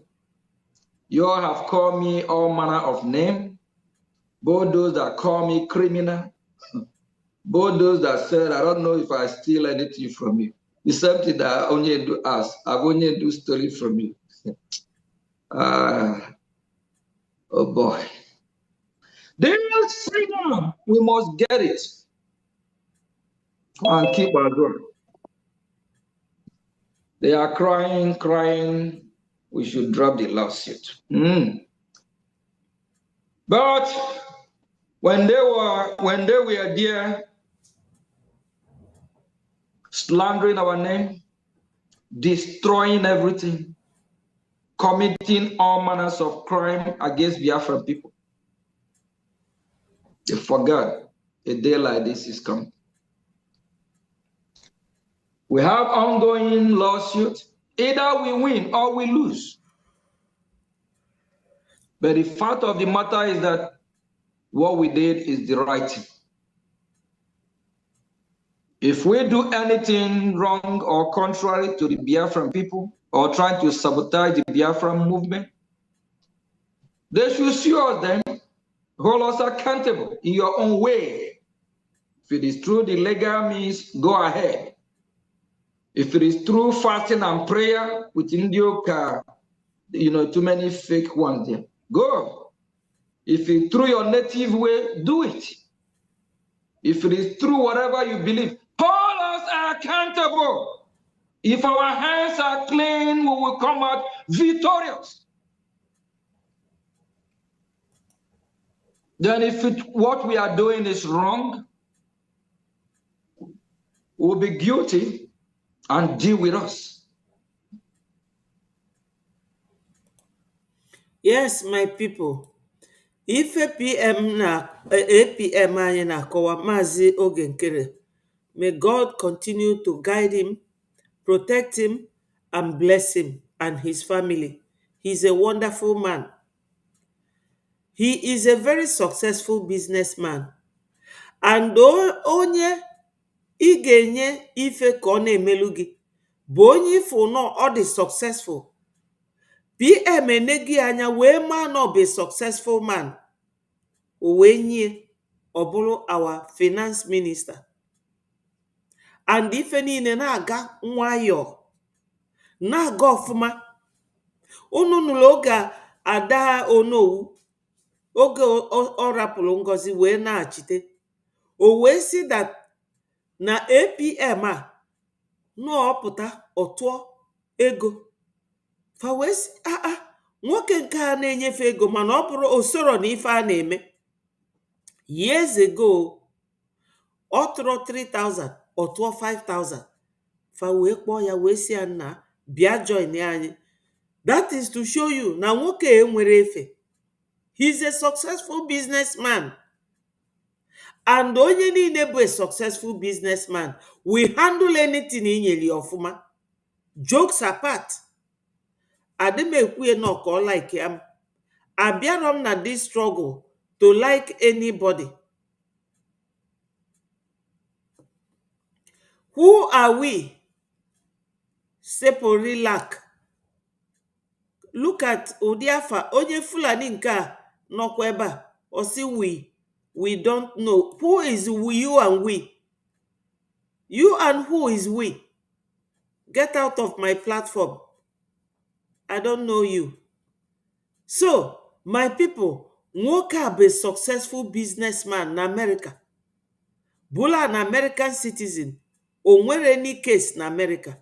A man nọkata kịta, I believe on America ga-ejide etukpuo ya like hungry, wretched Finland jidelawa PM tukpuo ndị agụ na-ayọ Nigeria ife.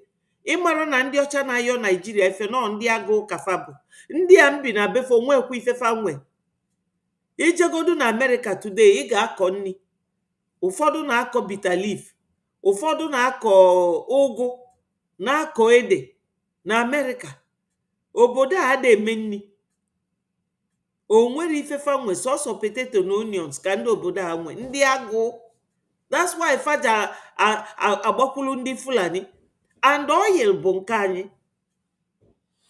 So our APM ife ọ na-ekwu bụ na o nwere onye a na-akpọ osinọ ka ezikwa afọ ọkpọrọ ya si anyị textin ya, ọ na-ekwu okwu ka drop or charge against Ngozi. Asị that charge is going forward. That charge ọ bụ na Ngozi chọọ ya mee counter claim, o nwee ife a na-akpọ counter claim. Ife niile Biafrans claim na their witness statement nya counter anya and prove onye, because every charge I make, every claim I lay against her, I get with evidence to support it. Maka na Ngozi ma na Amanda Biri bụ our lawyer, bụ international lawyer. Onye kpegolu Syria ikpe wino, kpelu Gaddafi ikpe wino. O ife o ji anyụ mamịrị na anyụkwasị onwe mamịrị ọfọma o ife o ji esite ndị ọfọma ka ọ na-eteksi APM to drop the charge. Ada drop that charge, a ga-eji Ngozi wee lay example. The next person ga-abụ Adadiora Njọ, Chika. Ezigbo afọ Adadiora bụ Chika. Yanwa ga-abụ the next after Ngozi. E ga-eji fa wee set example. Onye bịa n'ife anyị na-eme, ọ bịa imegheri ndị nzuzu. A ga-eji daalụ Uchenna, I trust you. A ga-eji okwefu Ngozi a ga-eji ewe nye ndị mmadụ example. Ewu nke a n'ebe ọsị na ya bụ oprin sepoli cap. Ngwa n'ezienụ ndị Fulani fa na-akpaghalị. Onye niile si na ife APM na-eme n'ọdụrọ ma na onye anwa bụ onye Fulani, because Fulani ma na gaasị anyị a na oyili anyị afa na-ele wee na-ego ngwa agha na ọ ga-abịa n'isi njedebe very soon, very very soon. Kama Fulani ga-eji mmanụ anya na gaasị anyị wee na-ego ngwa agha na-egbu anyị enyi ya Amerịka. Falo na anya mara ife. Ndị Fulani unu uche na anyị enwere uche.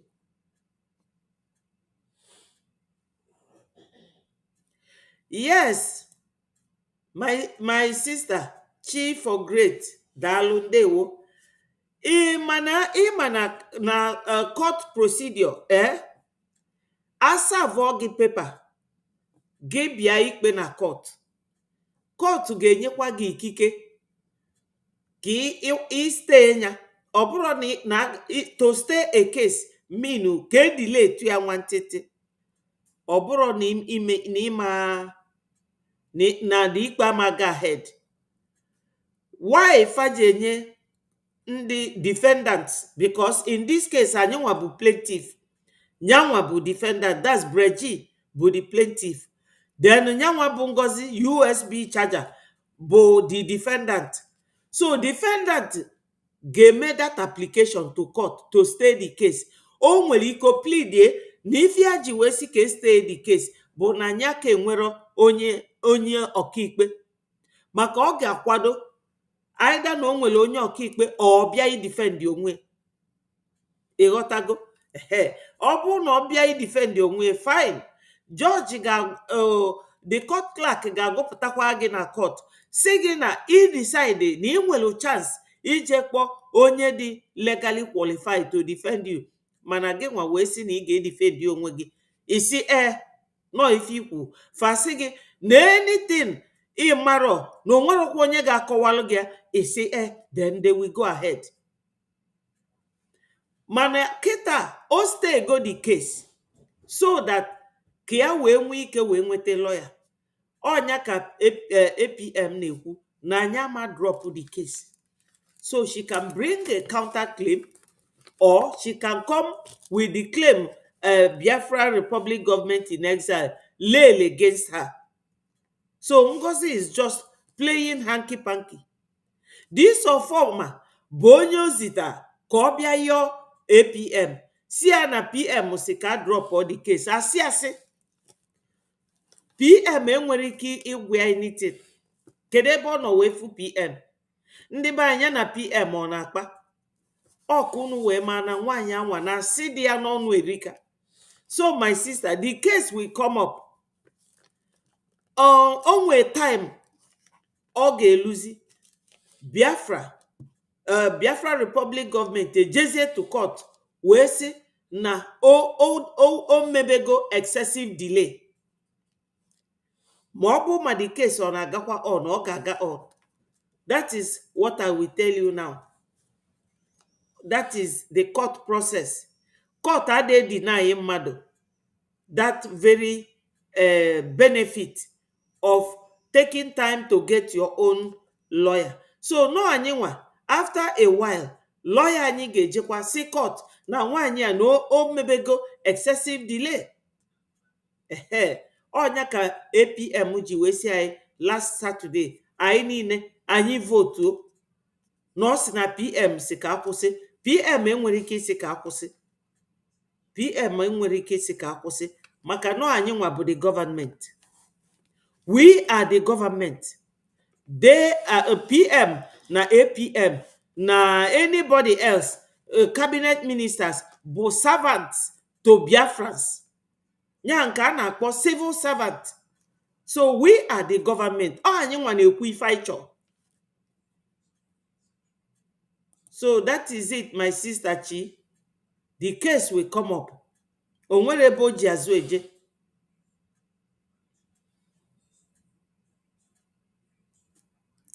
Thank you so much, Joyce. Daalụ ndewo. Thank you for joining us. My people, Facebook ablock go m fasi na m na-egosi ngwa agha. And adịrọkwa m sure na ana m egosi o. But fa wepụta the video wee gosi m. Ọ bụla ebe ndị Fulani bụ egbe. Amara m oge nji. O nwere ike ọ bụrụ somebody melie na my page.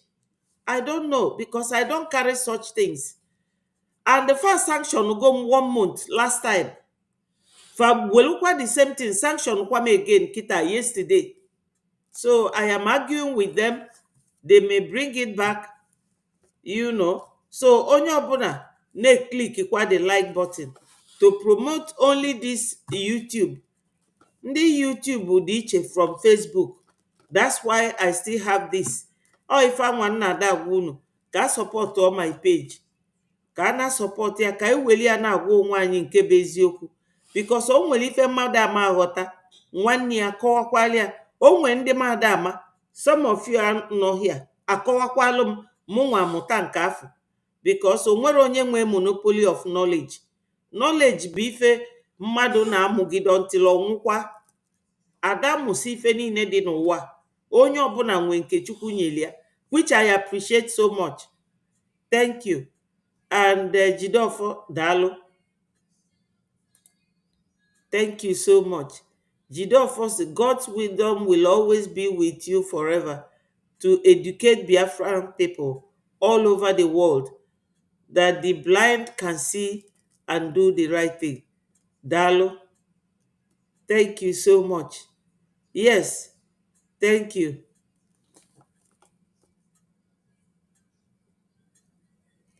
Ewo. CHY. Okwachi. Okay, you are a man. Ewo, you are not a woman. Okay, my brother. Anyway, my apologies for misrepresenting you, your your gender. Biko eweniwe o. Imanu no ifunu ji abịa ebe a bụ just name and the picture ada their picture digodi ụfọdụ ada egosikwa irufa o. Daalụ. Ndewo. Iwe na gị biko. That I'm addressing you like a woman. ịma na ụmụ nwanyị o nwere ka Chukwu si kee anyị, so anyị na-adịwaga careful. Thank you so much. So ndị be anyị, ọkwa ife gbasatalụ dis legal mmata Ngozi, ọ ga-eje nga, ife o mere erika. Unu mana number one bụ na ife niile ọ na-aga against now. Ka nkọwala unu, Ngozi nọ oge PM kpọtalụ ndị, ka m wepụta iru m, oge PM kpọtalụ ndị kedafia, ndị lobbyist bịa introduce over to Biafrans. Ngozi was there. Mana ọ kpọgofa criminal, ka bụ one thing dị against her, maka na George ga na-ajụ ya ajụjụ niile a. Ka ezi ife iji akpọfa criminal na ọkwa ịnọ there as the secretary, because Ngozi bụ minister without portfolio. O nwere ebe Ngozi dị in charge of except email PM, ịgụ ya zanya, ọ ịgụ ya kọwalụ PM na o nwekwa onye dị email. Ọ gwụcha ife Ngozi bụ, ọ na PM si ya ngwa jeelu m ebe dị etu a. Like oge asị Madam Azuka ya jee South Korea ka North Korea, ọjụ South Korea, ọjụ ọsị ka ezie Ngozi ka o jee. PM wee yọọ Ngozi wee si anya jee. Ngozi abụrụ mini, o nwere ife ọ bụ PM, mana ọ bụ unu lotele oge Livingston si PM na nwaanyị a be politician na Nigeria na ọsabụ. PM wee si ya na ọ dị mma idobe onye bụ Sabo n'akụkụ gị, etu o si wee dobe vam, maka na vam kpali PM oge anwa Nsima na kedụzikwa afa nwaanyị a, Nsima na Nelly na-eli nsi anwa. Oge anwa PM ka na-eme ụdị ife a na-eme. Nelly na Nsima wee bido their own. Livingston nọbụ with PM. Livingston wee si ya drop Ngozi a. Ngozi a na-ebute ego, ọ na-ebute ego ka o ji wee wangụlụ ọha wee. Ngozi amarọ maka Biafra, ọ marọ maka Biafra war, ọ mara anything maka onye ndu. Ọkwa Ngozi si na onye ndu na-arapụ onye ndu ọbịa Finland mebie ifefa na-eme. Ifuge na ọ marọ maka Biafra. Ife Ngozi mee bụ ka ọ wangụlụ ọha wee gaa PM nso wee mata everything, o wee strike ya. Ngozi so na onye tinye PM ebe ọ nọ, ya na Uche Obika nke bi Finland. PM trust chata that guy, o wee betray PM. So I'm sure na ebe niile PM nọ today, ọ mana regret, mana ọ ga na-asị na mbata ọzọ na ka m ga-esi na-eme ife. Maka na ndị niile anọ around PM, ụfọdụ fa ọbụrụ fancha bụ ndị wayo na ndị aghụghọ. Ngwa n'enu mmadụ dịka Dr. Ruby, na mmadụ dịka Dr. Okuoma, fa niile wee bụ PM ka fa deceive. PM anọrọ, unu enwere ike ijide ife PM rapụrụ unu dala everything ghasa. So George ga-ajụgodo Ngozi si ya iso ndị anyị na-akpọ criminal kịta, ọkwa iso fa before, so why iji bịazi against them now? Na sabotage, maka na sabotage abụrụ n'Igbo, unu ndị ọcha, so they know what a saboteur does. Ebe isofa wee na-eme ife niile a since 2022 ewee lue 2024 ịbịa kewapụ. Inunugo na country na adị 3 like today anọkata sị gị na o nwere ebe America ọzọ dịkwa, and na enwekwa another branch of America. A country is always one. So why are you sabotaging? Plus ajọ okwu niile okwu dịsị kịta. Onya ka our information minister ji say, before you start your program, use this as your jingle to tell the world the caliber of people that was working with PM. Ndasi lies. You understand? So my people, kedu ife bụ isiokwu niile anyị na-ekwu? Donation or if I need kita. My people, oge na-abịa mgbe unu ama edonetizi. Eziokwu m niile. Oge na-abịa when you will stop donating. Ego eju everywhere na Biafra land. Anyị niile ana ụlọ. Jee dozibe be anyị. Even so say construct roads, get create a lot of jobs. Ori akwụsị. Kidnapping akwụsị. Maka na emekata recognize anyị nwee our own home. Nigeria na. Ọ bụrụ na fanaro, they will have to contend with those countries who recognize line. And unu mana Fulani bụ cowards. Fulani cannot come to you to hold a discussion because they don't have brain. Kedafia, Shetima, Jiwesi restructuring my foot. Nenu some of a beach, see foot ajalon, we biabe madu, na-achọ ịchụpụ onye bịa na bie. Ndị be anyị onye na-emetu anwa, ọ bụ ezigbo mmadụ. You came from Futajalon. The people welcomed you, gave you opportunity. If he may be Musie their chiefs. N'ugwu Hausa, wee nọchie. Kita, inacho, no everybody ka ị ga-egbu.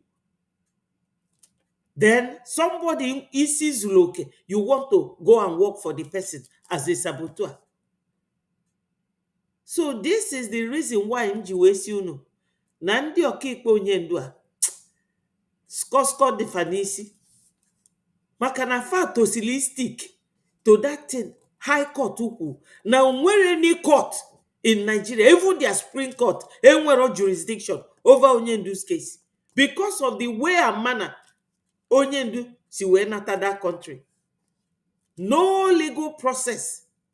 So Nigeria is living in a high level of injustice, a high level of breach of rule of law. So my people, we have to stop here for today. Ngozi ga-ejenga, a ga-eji wee mee example, followed by Adandiochu. Otherwise, onye bịa mesi ọpụọ, osi after all na Ngozi me na-emeri ya ife ọzọ. Because ndị alele onye ndu, ọ bụ na agba alụfa akwụkwọ na court, egwu amekwe Adadiora njọ na Ngozi Ora bụ Fulani mee ife fame na January. Egwu amekwe fame ya maka na Adadiora njọ nyelu Ngozi aka wee kpokọrọ ndị be anyị wee kpopụ ndị na-atụ ego. Ọ na-ewute m na fapụ, mana ife na-ewute m bụ na anyị enwere ozi body of people ga-atụ ego. Egeji wee gote ife ndị BDF ji alụ ọlụ, wee gote ife a ga-eji na-akwụ legal fees onye ndu. Kita nke PM abanyego, then ifuzie ndị lobbyist. So Mr. Ogenkere ọ ga-egbulu ndị Biafra onwe to prove na nya be Biafra. He is also a Biafra, and like Ojukwu, he has every right to be our leader. Like Owazurike, he has every right to be our leader. Apart from ego niile ọ na-akwanye na this Biafra struggle. Ngwabu ni akita una ama aghọta. Because ndị kpọliasị because of ife niile Ngozi na this ọfọma ji our APM wee kwuo. Unu nụrụ ya kịta. Ngozi na-asị na ya bụ criminal. Ịma ife ga-eneluchasị Ngozi bụ data account oji. Mandate ka ọ gịnị ka a na-akpọ the account oji. Ọ ife ga-ebi onu na court. Onye nyelu gị data account, ọ ife a ga-ajụ ya. Ọ PM nyelie ya.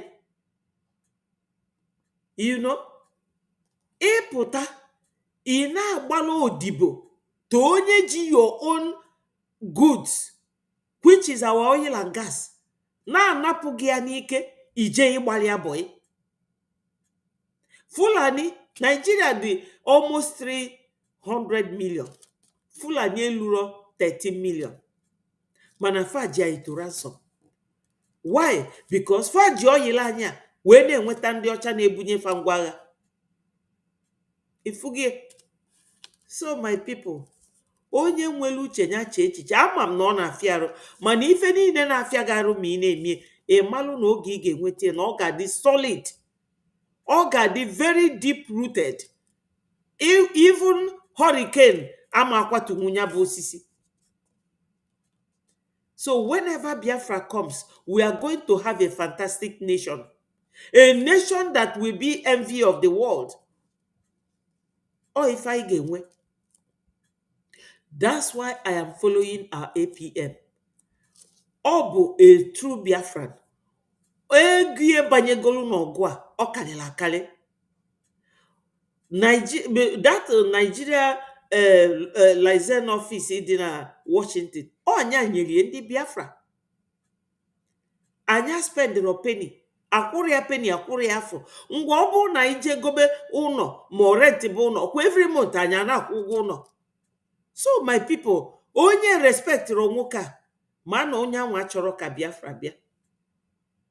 Because a na-ajụ mmadụ dịka ada ndị ochokịta, ofu onye ebe a gwagodu m ife nwaanyị anwa na-eweta na this struggle. Sọsọ asịrị, gossip. Ọgwụsịa gossip. That's the only thing she brings. Anyị na-eme donation on Saturdays. Bụ oge anwa ka ọ ga-eji na-distract. Kama ọ ga-akpọchi. Like yesterday, a Jerome space in the afternoon. Because that afternoon, I know when I made this thing within the Italiana. You cannot be distracting if you know claim when you bonye Biafra. Eh? Oziro nezi. Onya me ibata na court. Court adi ka ebe ka ife a na-akpọ burial ground. Imana burial ground bụ the most coldest place in this world. The coldest. Ibiaba we ne ifu ini ndị mmadụ mana imanu pip etu aka court si ade, because judges they don't want anybody to distract them. Ime mkpọtụ ikofo, they will order you out. Because if a court to mean bụ your own domain. Court means the judge's domain. That's your domain. You know? So, Ngozi ojekonya bụ court. Ọ ga-eje that court. Court ya dị on.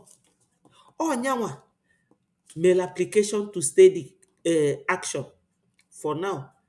And the reason court ji emi allow bụ na ikekwe na onyanwa enwere a representative, so she will have time to look for one. O nwee ike osi judge nyanye 3, 4, 5, 6 months. Court kwelu, she will have it. We cannot tell the judge nyekwekwa na mba. Maka na ndị ọcha droka Nigeria. They follow because onyanwa nwere reason for asking to stay the case. Ngozi na-stay the case. But our lawyer, ọ bụ na staying the case adịba excessively delayed, we can go and remind the court. We can go and remind the judge. And the judge will give her that time. See, not the odigo excessively delayed. Now you are summoned to the court. Enyezi anya date. So, in between this time, come on. Ngozi ga-abịa yo kpolu ndị dị na nwa okpolu kpota na breji. O si na PM si ka drop or charge. Ọkwa mkpọlu unu the voice the other day. Let me play it once more. Ka unu wee nụ ife okwu there. Let me play it. Maka na mụnwa anma nke m bụ ekwu eme. Nne ekwu ekwu na-eme eme. Ozugbo ozugbo. Ka ị na-anụ ịnụ ife okwu here. Okay. I'm trying na. Gekwanụ ntị.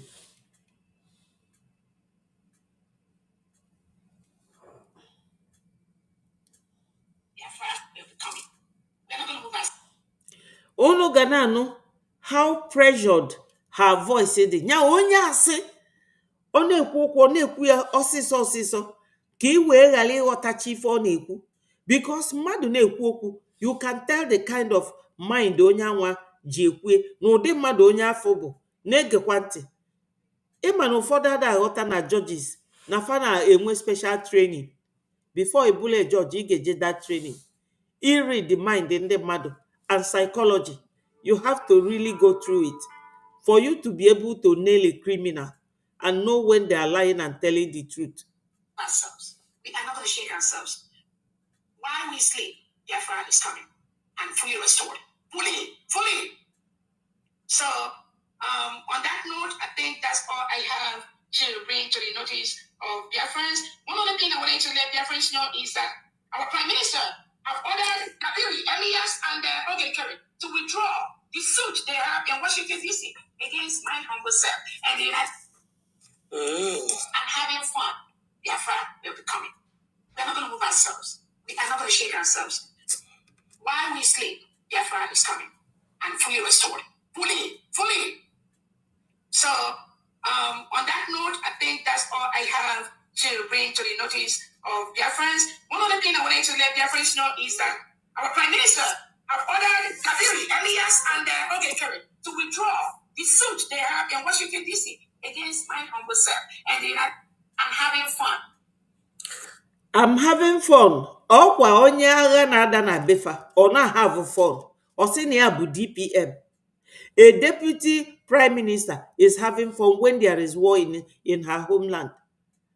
Now, PM are ordago David, or the unu call it possible. PM, ndị ọkpọtalụ may introduce to us. Ka ọ gasị fa drop or charge against. So, David abrozi a lawyer. Or matters, all that na, able my client, mona eto breji bụ client Dabiri. Dabiri will ask you questions. And he can hear all your grounds. You see, I'm going to advise me.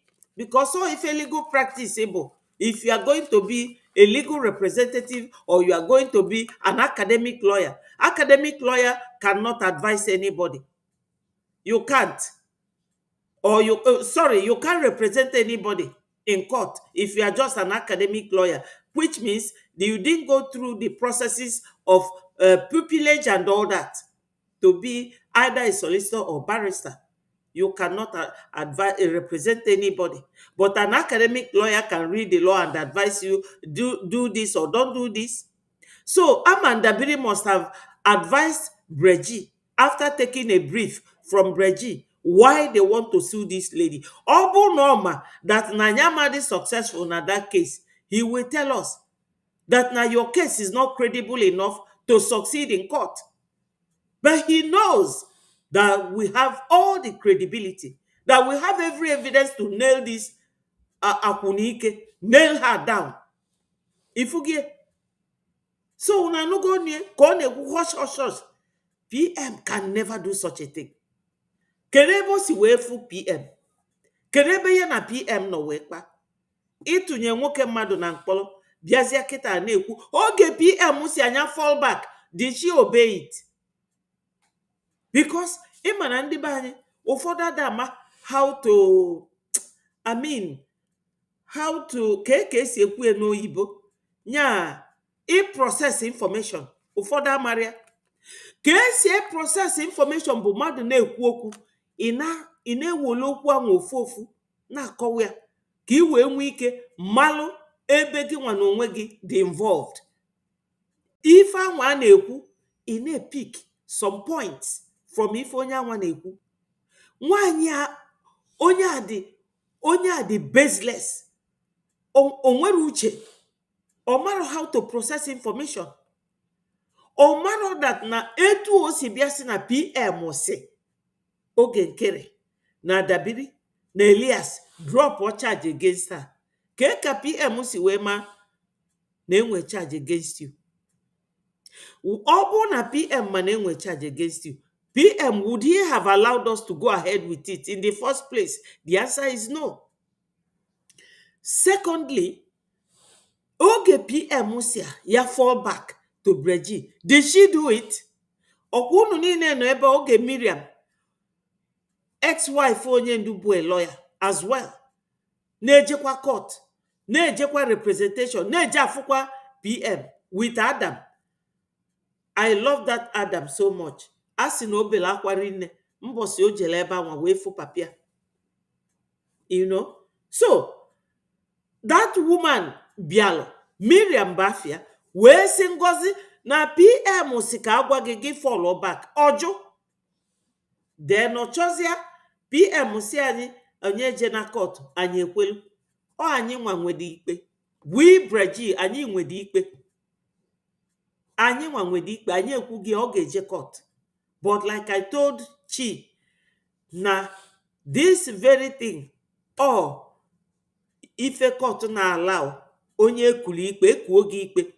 Judge, inwe ike si judge na gị nwere lawyer, nye anyị gị time. O nwekwa ike the form ị ga-efil ga-ajụ gị how many weeks, days or months ide. So ndị be anyị, Ngozi ga-ejelili court. I will leave you people here and let's all have a wonderful day, hoping that onye ndu ga-enwe a very good result na ikpoje today. And onye ọbụla na-elotakwa onye ndu na ekpele maka his kedafia, the hearing of today. Onye ọbụla na-elota onye ndu. Yesterday bụ birthday ya, birthday ọ nọ n'ime ụlọ mkpọrọ na-celebrate. You can imagine our handsome leader, intelligent man, onye brain ye bụ ọkụ. God made him for this. Chukwu amarapụ ya. So I will leave you people and wish that by tomorrow, echi bụ Saturday, echi bụ another funding. Onye ọbụla jisi ike biko tụọ na ego. Ọ bụrụgodu wọ na-eje tụọ. Please my people, please Biafrans, biko onye ọbụla donate biko. Onye amara ebe ọ ga-edonate nọ na obodo anyị, kpọọ m n'ekwentị a +4477 0670 5575. nye gị ekwentị onye ị ga-akpọ ga-agwa gị ebe ị ga-atụnye ego. Ọ ife anyị na-emere onwe anyị. Investing in Biafra be a very good investment.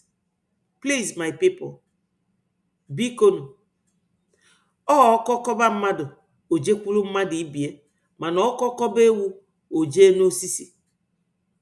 We are humans. Ọ bụrụ na unu na-atụ ego Biafra na-aga n'iru, unu amalụ na love anyị nwere for this man, onye ndu, na ọ ga na-eme obi esie ya ike. That na PM ga-anụgo na eje Capitol on the 18th and ife a ga na-eme ka ọ dị happy. That's the only thing. Because ife fa nọ na ya kịta bụ 4 walls of the prison. 4 walls. O nwere ife ọzọ. Onye ndu nọ underground. The only thing na-eme obi aṅụrị bụ na ọ ma na that we are moving forward and to show the world na ọ bụrụ any of these people na o nwere ife fame and na ọ bụrụ sọsọ fa bụ Biafra. They are only our leader. Mana anyị nwa bụ Biafrans bụ ndị chọọ Biafra. Fanwa na-elidi anyị. Therefore, no anyị nwa ka ọ dịkwalụ to donate. Biko ezigbo agha na-ada na be anyị. Ọ ga-adịlụ nwoke mma, dịlụ nwaanyị mma. And onye niile na-atụnye ego n'ife a, ego amakọnata gị akọ n'ụwa. Ife ego ameli gị, ego ga-eju gị n'aka at all times. Ọ bụ na ị chọọ ife ego na ego adịrọ, before you know it, Chukwu ezitelu gị ego. So my people, I will love you and leave you. I love you people so much. I love my people. All must continue to hail Biafra, peace, progress, unity, and equity. Dalunu. Dewonu. I'll see you tomorrow.